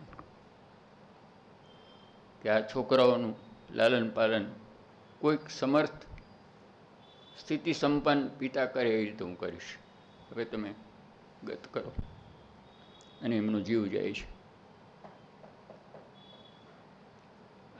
આ પ્રકારના પાત્રો છે. સતી થવું એ સારું નથી, અને લોર્ડ બેન્ટિંકર અને આપણા રાજા રામમોહન રાયને કારણે કાયદો પણ સરકારે દૂર કર્યો વર્ષો પહેલાં. પણ માની લો કે સતી થવું એ તો થોડીક ક્ષણોનું કષ્ટ છે, જબરજસ્ત કષ્ટ છે, પણ પણ આ રીતે જીવન જીવવું ને સાહેબ, કેટલાય પડકારો આવે. જેટલી વાત કરવી સરળ છે એટલું જીવવું સરળ નથી.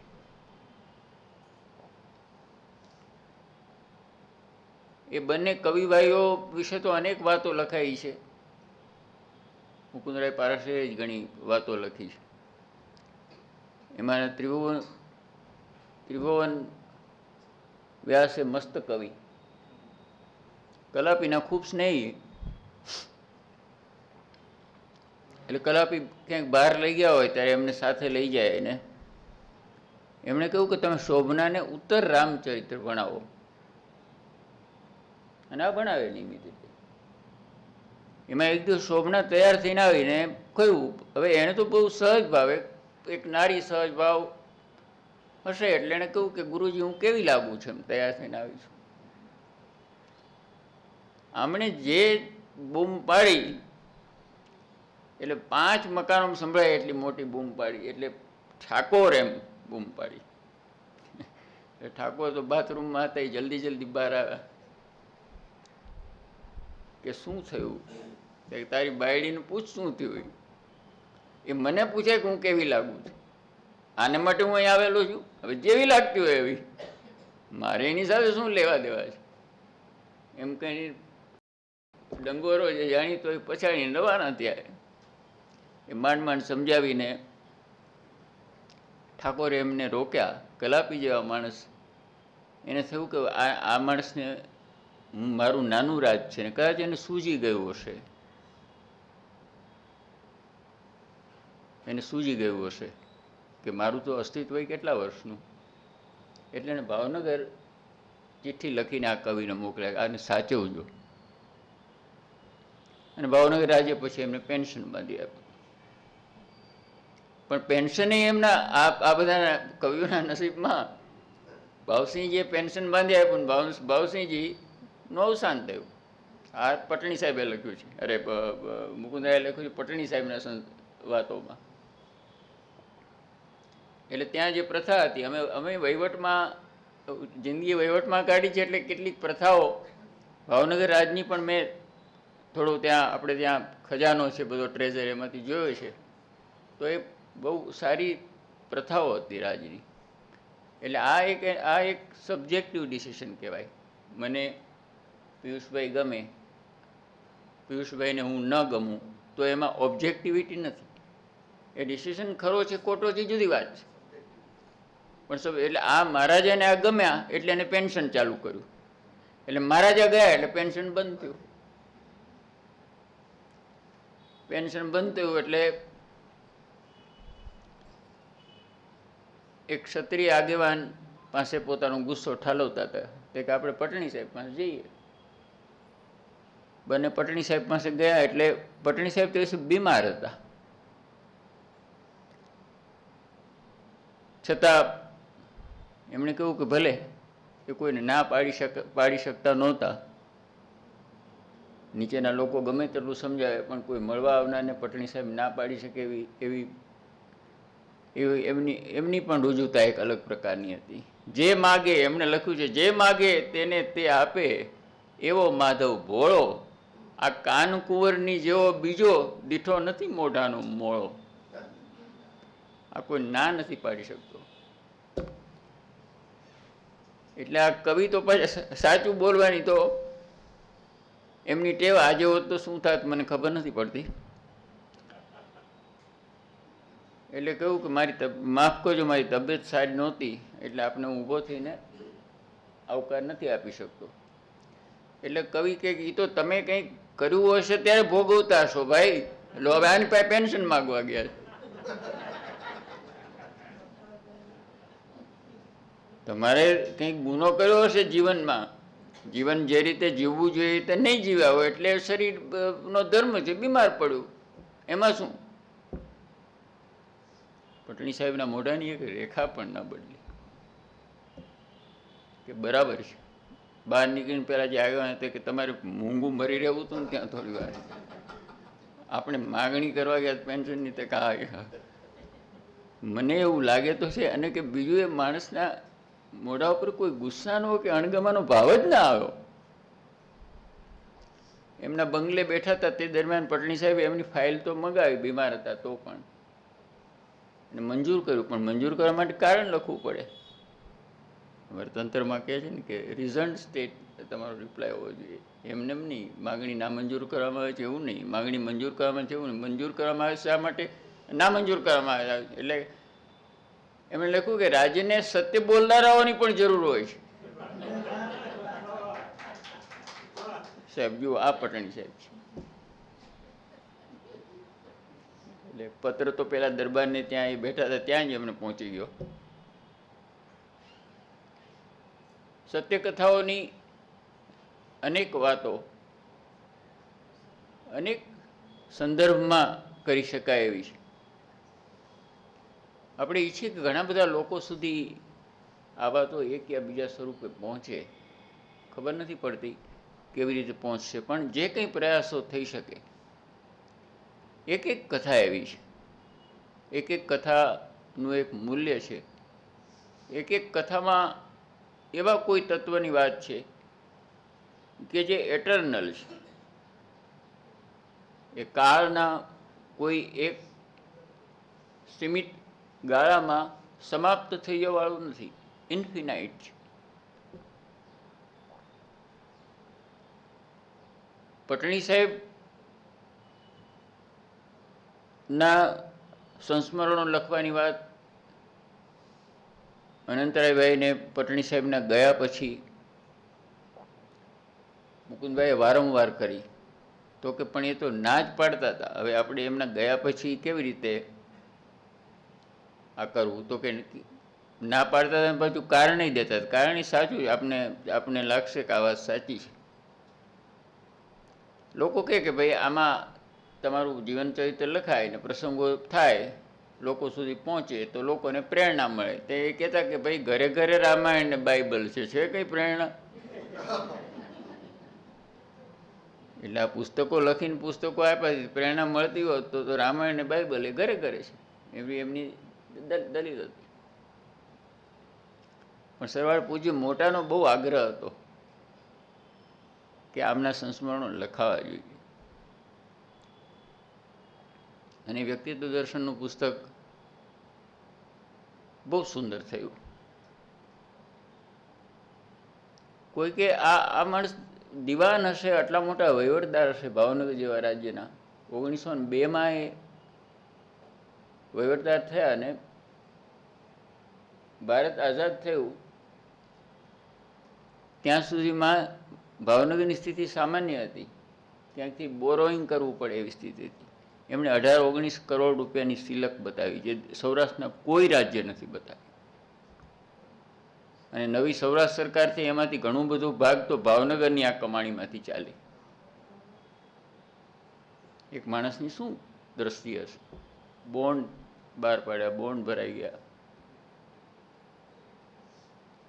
એટલે કોઈકે એને લખ્યું કે તમે તો આ રાજાઓની સાથે રહો છો અને બહુ મજા કરતા હશો અને બહુ આનંદ હશે તમને, તમારે સમૃદ્ધિ કેટલી, સાહેબી કેટલી. દિવાનને, ભાવનગર દિવાનને તો એટલે એને લખ્યું કે મારી પસંદગી શું છે? આ મારી પસંદગી નથી, મારી પસંદગી શું છે? મંદાક્રાંતામાં સરસ લખ્યું, જોવી જેને નજર ન પડે વક્ર તાલેવરોની. આ બધાને તો નજરે ન પડે હું ઈચ્છું છું. જોવી જેને નજર ન પડે વક્ર તાલેવરોની, ખાય જેવો ઉદર ભરીને પંક્તિ દુર્વાકરોની, ઠંડા વારી નદી સર તણા પી નિરાતે ભમે છે, એવી સાદી હરિણ શિશુની જિંદગાની ગમે છે. મને ગમે છે આ તો આ વસ્તુ. તમે એમ ના માનશો કે મને કંઈ આમાં બહુ આનંદ કે સુખ કેવું છે. મને તો આ સાદું આ હરણ જે રીતે જીવે છે એવું જીવવું ગમે છે. પણ આ કર્મ આવ્યું છે તો એ પ્રમાણે હું કરું છું.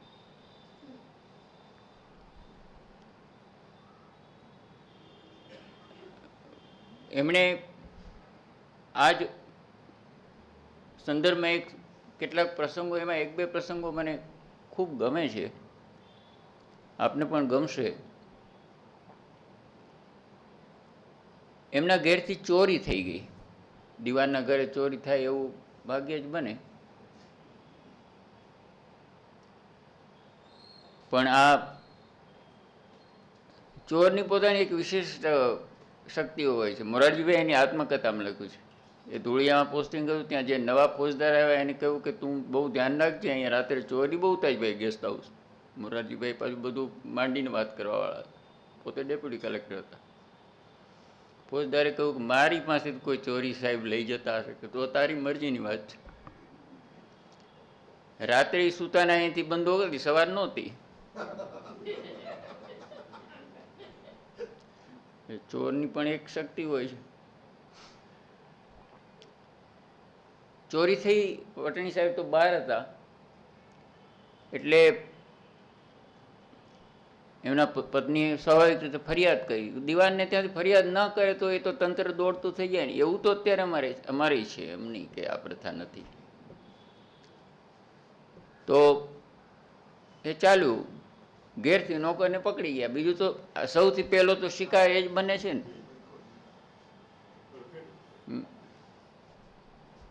દાદા ધર્માધિકારીએ લખ્યું છે કે હું ગુજરાતના કેટલાક આંતરિયાળ વન વિસ્તારમાં ગયો તો આગળ બારણું ને પાછળ બારણું. તો કે આ અહીંથી કોઈ લઈ જવાનો ભય કે લઈ નહીં, શું લઈ જાય દાદા? મારા ઘરમાં આગળ પાછળ બારણું હોય તો ખુલ્લી હવા રહે ને શાંતિથી. પોલીસ આવે છે, પોલીસ કંઈ કરે છે? પોલીસ કરે છે ને. પોલીસ તમારી અમીરીનું અમારી ગરીબીનું રક્ષણ કરે છે. સાહેબ જુઓ, એક તમે થોડો વિચાર કરજો આના ઉપર.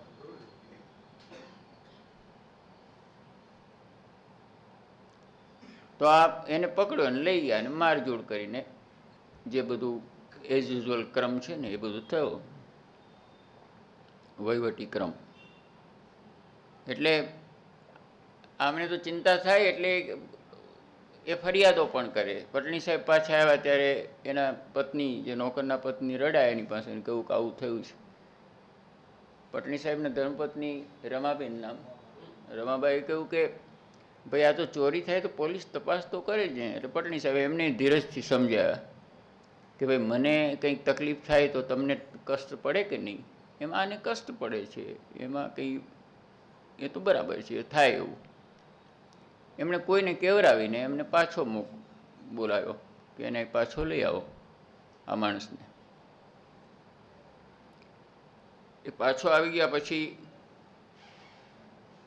એણે કહ્યું કે સાહેબ મેં ચોરી નથી કરી. પટણી સાહેબે કહ્યું છે એવું મેં ક્યાં કહ્યું કે તે ચોરી કરી છે? ભાઈ તું પાછો કામે ચડી જાય, એમ હું તને કહું છું. જે કામ કરતો હતો એ કામ કર. પોલીસને કહ્યું કે તમે, હું આ અરજદાર મને ગણતા હો તો આ ફરિયાદ હું પાછી ખેંચું છું, મારે કંઈ ફરિયાદ કરવી નહીં. દિવાન સાહેબે તો શું અરજી કરવાની હોય. પોલીસ તો ત્યાંથી પાછી ગઈ. થોડા દિવસ પછી એ પતિ પત્ની પટણી સાહેબના પગમાં પડીને રડ્યા અને કહ્યું કે ભૂલ અમારી થઈ ગઈ. આ બધું જોઈને અમને મોહ થયો, તમારા ઘરમાં આવી ઉત્તમ વસ્તુ અમને તો મળે નહીં. એને કહ્યું કંઈ વાંધો નહીં, પણ હવે આ વાત ભૂલી જજો. તમે તમારા કુટુંબના સભ્યો છો, જે રીતે કામ કરો છો એ જ રીતે કરજો. મને તમારા માટે સહેજ પણ કડવાશ નથી. અને પછી સાહેબ આણે લખ્યું છે,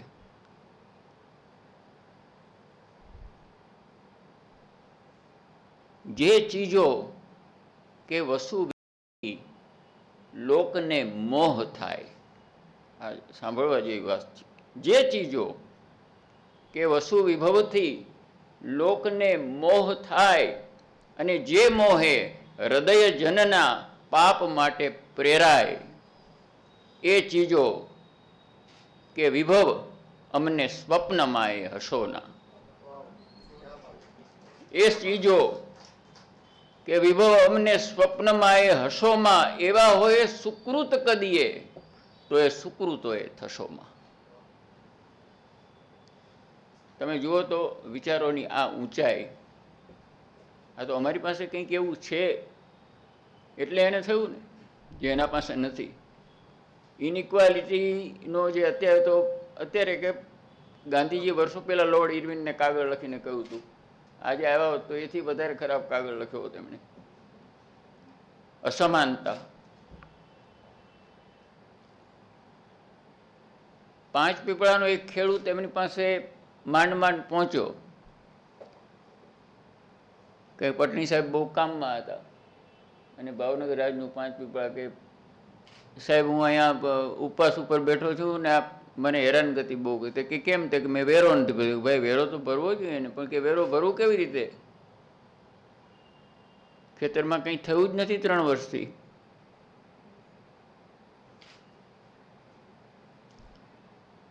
પ્રભાશંકર વિચારમાં પડી ગયા કે નાના ખેડૂતોની આ સ્થિતિ હશે. આણે થયું કે આ દીવાન કંઈ કરશે નહીં, એટલે કે મને તેમ હતું કે તમે કંઈક કરશો, પણ તમારાથી કંઈ ન થતું હોય તો આ બંગડી તો પહેરો.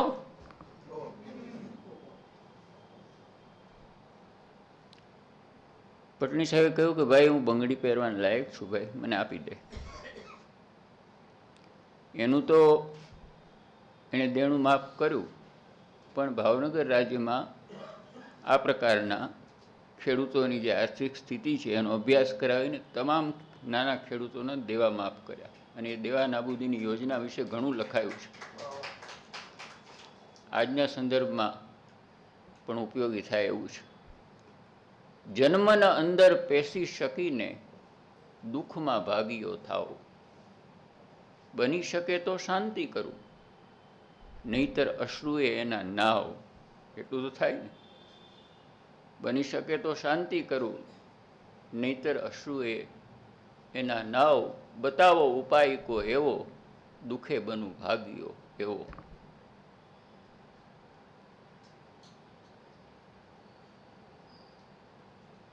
એક અંગ્રેજ અધિકારી કિલી કરીને એના પણ પ્રસંગો. ભાવનગર રાજ્યની સ્થાપના થાય પછી એણે કહ્યું કે આ કૃષ્ણકુમારસિંહજી જ્યાં બેસે એ હરોળમાં પટણી ન બેસવા જોઈએ, એને બીજી હરોળમાં બેસાડો. એટલે રાજ્યના લોકોએ પૂછ્યું કે આવો આદેશ છે, બધું અંગ્રેજો કેટલું બધું નક્કી કરતા હશે. એટલે પટણી સાહેબે કહ્યું કે પણ આ આદેશનો જ અર્થ નથી, કારણ કે હું તો હુજુરના ચરણોમાં બેસવાનું છું. હુજુરને તો બીજી લાઈનમાં નહીં બેસાડાય ને. જોકે રાજવીના કહેવાથી એમની ખુરશી એમની બાજુમાં રહી, કારણ કે રાજવી સ્પષ્ટ હતા કે એક વખત હું રાજ્ય ગ્રહણ કરું પછી તો મારે નક્કી કરવાનું કોણ ક્યાં બેસે. 1935માં ભાવનગરમાં કાઠિયાવાડી રાજકીય પરિષદ ભરાઈ, કોંગ્રેસે ભરી. કોંગ્રેસે જે એક પાર્ટી હતી ત્યારે તો જ્યાં એની ચળવળ ચલાવતી હતી. ગાંધી એના સૌથી મોટા નેતા હતા. એટલે ગાંધીજીના પ્રમુખ પદે આ સભા થાય એવું પણ નક્કી થયું. એટલે એમાં પણ કિલીએ ઘણા બધા વાંધા કાઢ્યા, પણ ભાવનગર રાજ્ય મક્કમ રહ્યું. ભાવનગર રાજ્ય મક્કમ રહ્યું ઇન ધ સેન્સ પટણી સાહેબ મક્કમ રહ્યા. એ ટાઈટ રોપ વોકિંગ કરતા હતા, અંગ્રેજો સાથે મૈત્રી અને ગાંધી સાથે પણ મૈત્રી. બહુ કેવી રીતે બેલેન્સ જાળવતા હશે. પણ એમણે કહ્યું કે આ મારા રાજવી ના હિતમાં એ વાત નહીં રહે કે જો એ લોકો બીજા દેશી રજવાડો અંગે કોઈ એવા ઠરાવો કરે એમની ટીકા કરતા, તો આ રાજવીના હિતમાં નહીં રહે. એટલે એમણે ગાંધીજીને કહ્યું કે આપ જરૂર આ પરિષદ કરો. જો એક વહીવટદાર તરીકેની શક્તિ, બનાના રિપબ્લિકની વાત નથી આ. એટલે આપે આટલું કરવું પડશે કે બીજા કોઈ રાજ્યની વિરુદ્ધમાં ઠરાવ ન કરવા. કારણ કે મારા રાજવી છે, બાળ રાજવી છે, અને લોકોનો એના તરફ દ્વેષ થાય કે લોકો એના સાથે સંઘર્ષ કરે એવું ઈચ્છતો નથી. એમની સલામતી ઈચ્છું છું, એમની સ્થિરતા ઈચ્છું છું. ગાંધીજી હસતા હસતા કહ્યું, મિત્ર હતા, કે અને કરીએ તો પ્રભાશંકર, તો કે બાપુ તો પછી હું ભાવનગરની જેલ છે ને દૂધે ધોવરાવું, આપને એમાં પધરાવું, અને હું આપના ચરણોમાં બેસીને આપની સેવા કરું. એટલે જેલમાં પુરુષ એમ કહ્યું ને. એને ગાંધીને આનું ગુજરાતી શું થાય?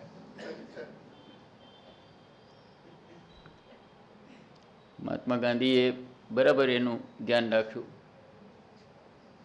નાનાભાઈ અને પટણી વિશે, નાનાભાઈ અને અનંતરાય વિશેનો સંવાદ પણ આ જ સંદર્ભનો છે.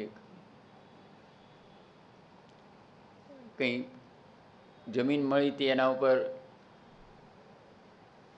રાજ્યમાં અમુક ભાગ શેરડીનું ઉત્પાદન કરે એવો પ્રશ્ન હતો, જે ગળીનો હતો. એ પ્રકારે ખેડૂતોને ફરજ પાડવાની કે આ ઉત્પાદન તમે કરો, કાંઈ રાજ્યને જરૂર છે અથવા કારખાનાવાળાઓને જરૂર છે.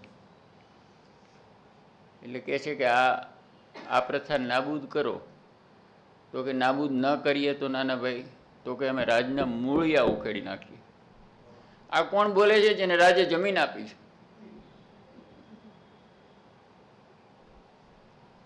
તો આ અહીંયા એ જ વાતનું દર્શન થાય છે. એક કિલી આમનો ઔદાર્યનો એક ત્રીજો ભાગ છે. વર્ષો પછી એ લંડન ગયા ત્યારે કિલી રિટાયર થઈ ગયા. હા, એટલે એક દિવસ એ લંડનમાં એમની ગાડીમાંથી એમણે જોયું, કોઈ સ્ટોરમાંથી કિલીને ઉતરતા જોયા. એટલે એમણે એમની સાથેના આસિસ્ટન્ટને કહ્યું કે પેલા કિલી લાગે. તો કે આ સાહેબ એ જ છે. તો કે એને આપણું એડ્રેસ આપને ને સાંજે જમવા બોલાવો આપણે ત્યાં. માણસ ગયો. માણસે કહ્યું, એણે કહ્યું કે સાહેબને, પટણી સાહેબને ખબર છે ને હું તો નિવૃત્ત થઈ ગયો છું. એટલે માણસે કહ્યું કે ભાઈ પટણી સાહેબને તો માણસ સાથે સંબંધ હોય છે, એટલે તમે અધિકારી છો કે નથી એ વાત તો બહુ મહત્વ નથી. આપ આવી શકો તો એમને આનંદ થશે. એ તો આવ્યા અને પછી બધી ખુલ્લા દિલે વાતો એમની સાથે કરી. એમણે કહ્યું કે દીકરાને ભણાવવાનું હવે મુશ્કેલ થતું જાય, કારણ કે ફી બહુ વધી ગઈ છે, પેન્શન વગેરે બહુ ઓછું આવે છે, એટલે કંઈક આટલી રકમની ઘટ આવે છે ને એવું બધું સહજ વાતો કરી. એ દરમિયાનમાં એમણે ચેક લખી નાખ્યો. જે ઘટની રકમ એમણે કહી હતી એ રકમનો ચેક લખી નાખ્યો. જમાડીને બહાર સુધી મૂકવા ગયા. એમની ગાડી આપી અને કહ્યું કે આ નાની એવી ભેટ તમને ભાવનગરના રાજવી તરફથી મળે છે, આપું છું. સાહેબ જુઓ તમે, આ ગ્રેસ હતો એક પ્રકાર. આ બંદરીય અધિકારો જે બહુ મળવા મુશ્કેલ હતા, એ ભાવનગર જીતી ગયું. કોઈક એમના સિનિયર અંગ્રેજ અમલદારે કહ્યું કે mister Patni, you have one the case. એણે કહ્યું કે it is not Patani who has won. It is the justice system of the justice which is prevailing in UK that has won. ન્યાયની જે ઉત્તમ પ્રણાલીઓ છે કે જે સાચાને સાચું જ કહે છે અને ખોટાને ખોટું જ કહે છે, એને કારણે આ બન્યું છે. એક તમે દરવાજો ખુલ્લો રાખો કે ન રાખો, પણ બારી ખુલ્લી રાખો, એની કેટલી સરસ એમણે. દુખી કે દર્દી કે કોઈ ભૂલેલા માર્ગવાળાને વિસામો આપવા ઘરની ઉઘાડી રાખજો બારી. ગરીબની દાદ સાંભળવા, અવરના દુઃખને દળવા, તમારા કર્ણ નેત્રોની ઉઘાડી રાખજો બારી. થયેલા દુષ્ટ કર્મોના છૂટા જંજીરથી થાવા, જરા સત્કર્મની નાની ઉઘાડી રાખજો બારી. આ બધી બાબતો જો મુકુંદરાયે ન લખ્યો હોત તો અતિ અધિકૃતતાથી ન લખાયો હોત, એમાં ચઢ ઉતાર ઘણા થયા હોત. જ્યારે આમણે બિલકુલ અધિકૃત રીતે એ બધી બાબતો લખી. અહીંયા કીલીને આ સહાય કર્યા પછી એમણે ઈશ્વર પાસે શું માગણી કરી એ જુઓ. મારી આખી અવની પરની જિંદગાની વિશે મેં, મારી આખી અવની પરની જિંદગાની વિશે મેં રાખી હોય મુજ દ્રષ્ટિ, રીપુ પરે જે રીતની મેં. મારી જિંદગીમાં હે ઈશ્વર, મેં મારા દુશ્મન તરફ જે રીતની દ્રષ્ટિ રાખી છે તેવી એ જો તું રાખશે મુજ પર શ્રી મુરારી, તો એ તારો અનઋણી થઈને પાડ માનીશ ભારી. આટલું કરજે તું, તોય હું તારો આભાર જ માનીશ. મને દુશ્મન ગણતો મેં મારા દુશ્મનો સાથે જે વર્તન કર્યું છે. એટલે આ બધી બાબતો અંદરથી આવેલી બાબતો છે. અને સદભાગ્યે મુકુંદરાય પારાશરને કારણે આપણા સુધી પહોંચી છે. જિંદગીભર જીવનભર એક જ સતત ક્રમ કરતા રહ્યા. સ્વાધ્યાય પ્રવચનાભ્યામ મા પ્રમોદિતવ્યમ એ શ્લોકને એમણે જીવી બતાવ્યો.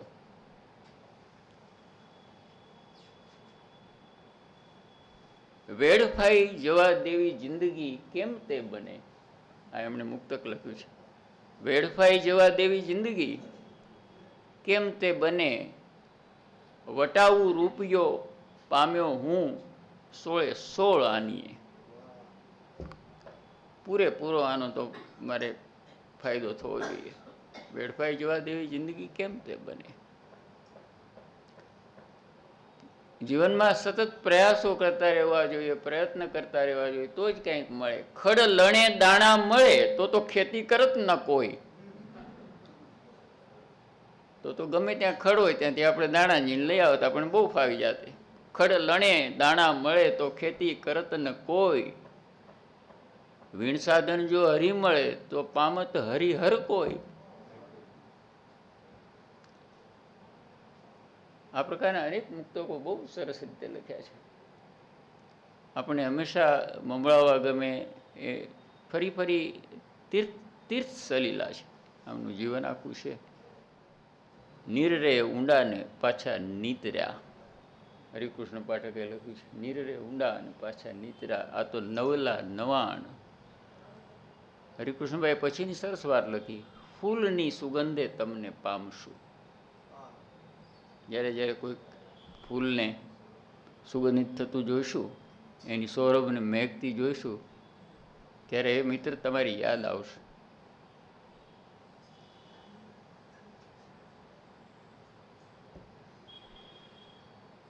કવિ, સર્જક, વિવેચક અને સૌથી વધારે તો ઉત્તમ માનવી, એમને વિશે આજે અહીંયા વાતો કરવાનું નિમિત્ત થયું ને પિયુષભાઈની હાજરી છે, એનો સવિશેષ આનંદ થયો. મને ઘણા વર્ષોથી પટણી સાહેબ વિશે અને એના બાબતમાં વાતો વાંચવી ગમે છે, એટલે એ વિશે પણ થોડી વાતો થઈ શકી, એનો મને પોતાને ઘણો આનંદ થયો છે. આપ સૌનો હું ખૂબ આભાર માનું છું. પિયુષભાઈ અને ગઢવી સાહેબના વક્તવ્યથી આપણને કંઈક વિશેષ પ્રાપ્તિ થઈ હોય તો બંને વક્તાઓનું ખૂબ તાળીથી આપણે અભિવાદન કરીશું.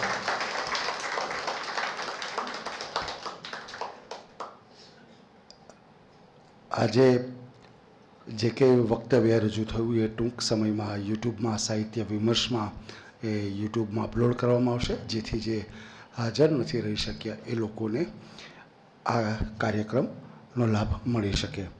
જેમને પણ નિમંત્રણ કાર્ડ ના મળતા હોય કુરિયરથી, તો તેઓ બહાર પોતાનો વોટ્સઅપ નંબર અમને લખાવી શકે છે.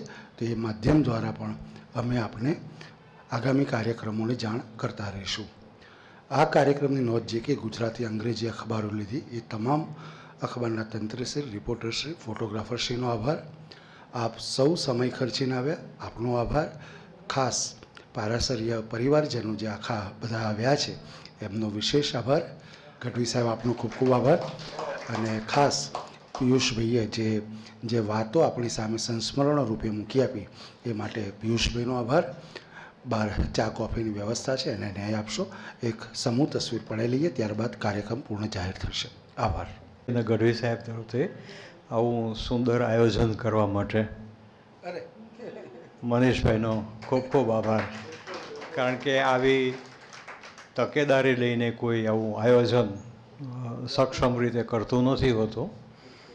અને 2012માં પટની સાહેબની 150મી જન્મજયંતિ અંગે એક વર્કશોપ થયેલો, સેમિનાર થયેલો 2 દિવસ. એનું પૂરું શ્રેય ગઢવી સાહેબને જાય છે. એમના કાર્યકાળ દરમિયાન એમના પ્રયત્ન થકી સરકારશ્રી મોદી સાહેબે પણ સ્વીકાર્યું કે આવી વિભૂતિ અંગે કામ થવું જોઈએ, અને થયું. બહુ સારી રીતે કામ થયેલું. એ 2 દિવસનો સેમિનાર. મકરંદ મહેતાએ તો એક એવું કહ્યું હતું કે ઇતિહાસવિદ છે કે અમે તો પ્રદેશમાં તે ઘણા બધા આવા સેમિનાર એટેન્ડ કરતા હોઈએ છીએ, પણ આ પ્રકારનું અદ્ભુત આયોજન અમે ક્યાંય જોયું નથી. એટલે જે કંઈ શ્રેય જાય ગઢવી સાહેબે તે દિવસે એટલો બધો રસ લીધેલો ત્યારે થયેલું. એક નાની વાત એવી કહેવાની છે કે પટણીમાંથી પારાશર્ય કેમ થયા. અમારું ગોત્ર પારાશર, એના ઉપરથી તકેદારી એટલા માટે કરી કે પટણી અટકથી કોઈ ફેવર કરે મુકુંદભાઈની એ પણ એમને પસંદ નહોતું. કારણ કે પ્રભાશંકર પટણીના ભત્રીજા છે, એ બાબતથી આ અટક ઉપરથી કોઈ ફેવર કરે એ પણ ઘટના ન બને. એટલે આમ તો અમે ભટ્ટ જ કહેવાતા. ભટ્ટમાંથી પટણી સાહેબે કરેલી અટક, ગોત્ર પારાશર, એટલે એમાંથી એણે અટક પારાશર્ય કરી. તકેદારી એમ લઈને કે કોઈ પટણી અટકથી ફેવર પણ ન કરે.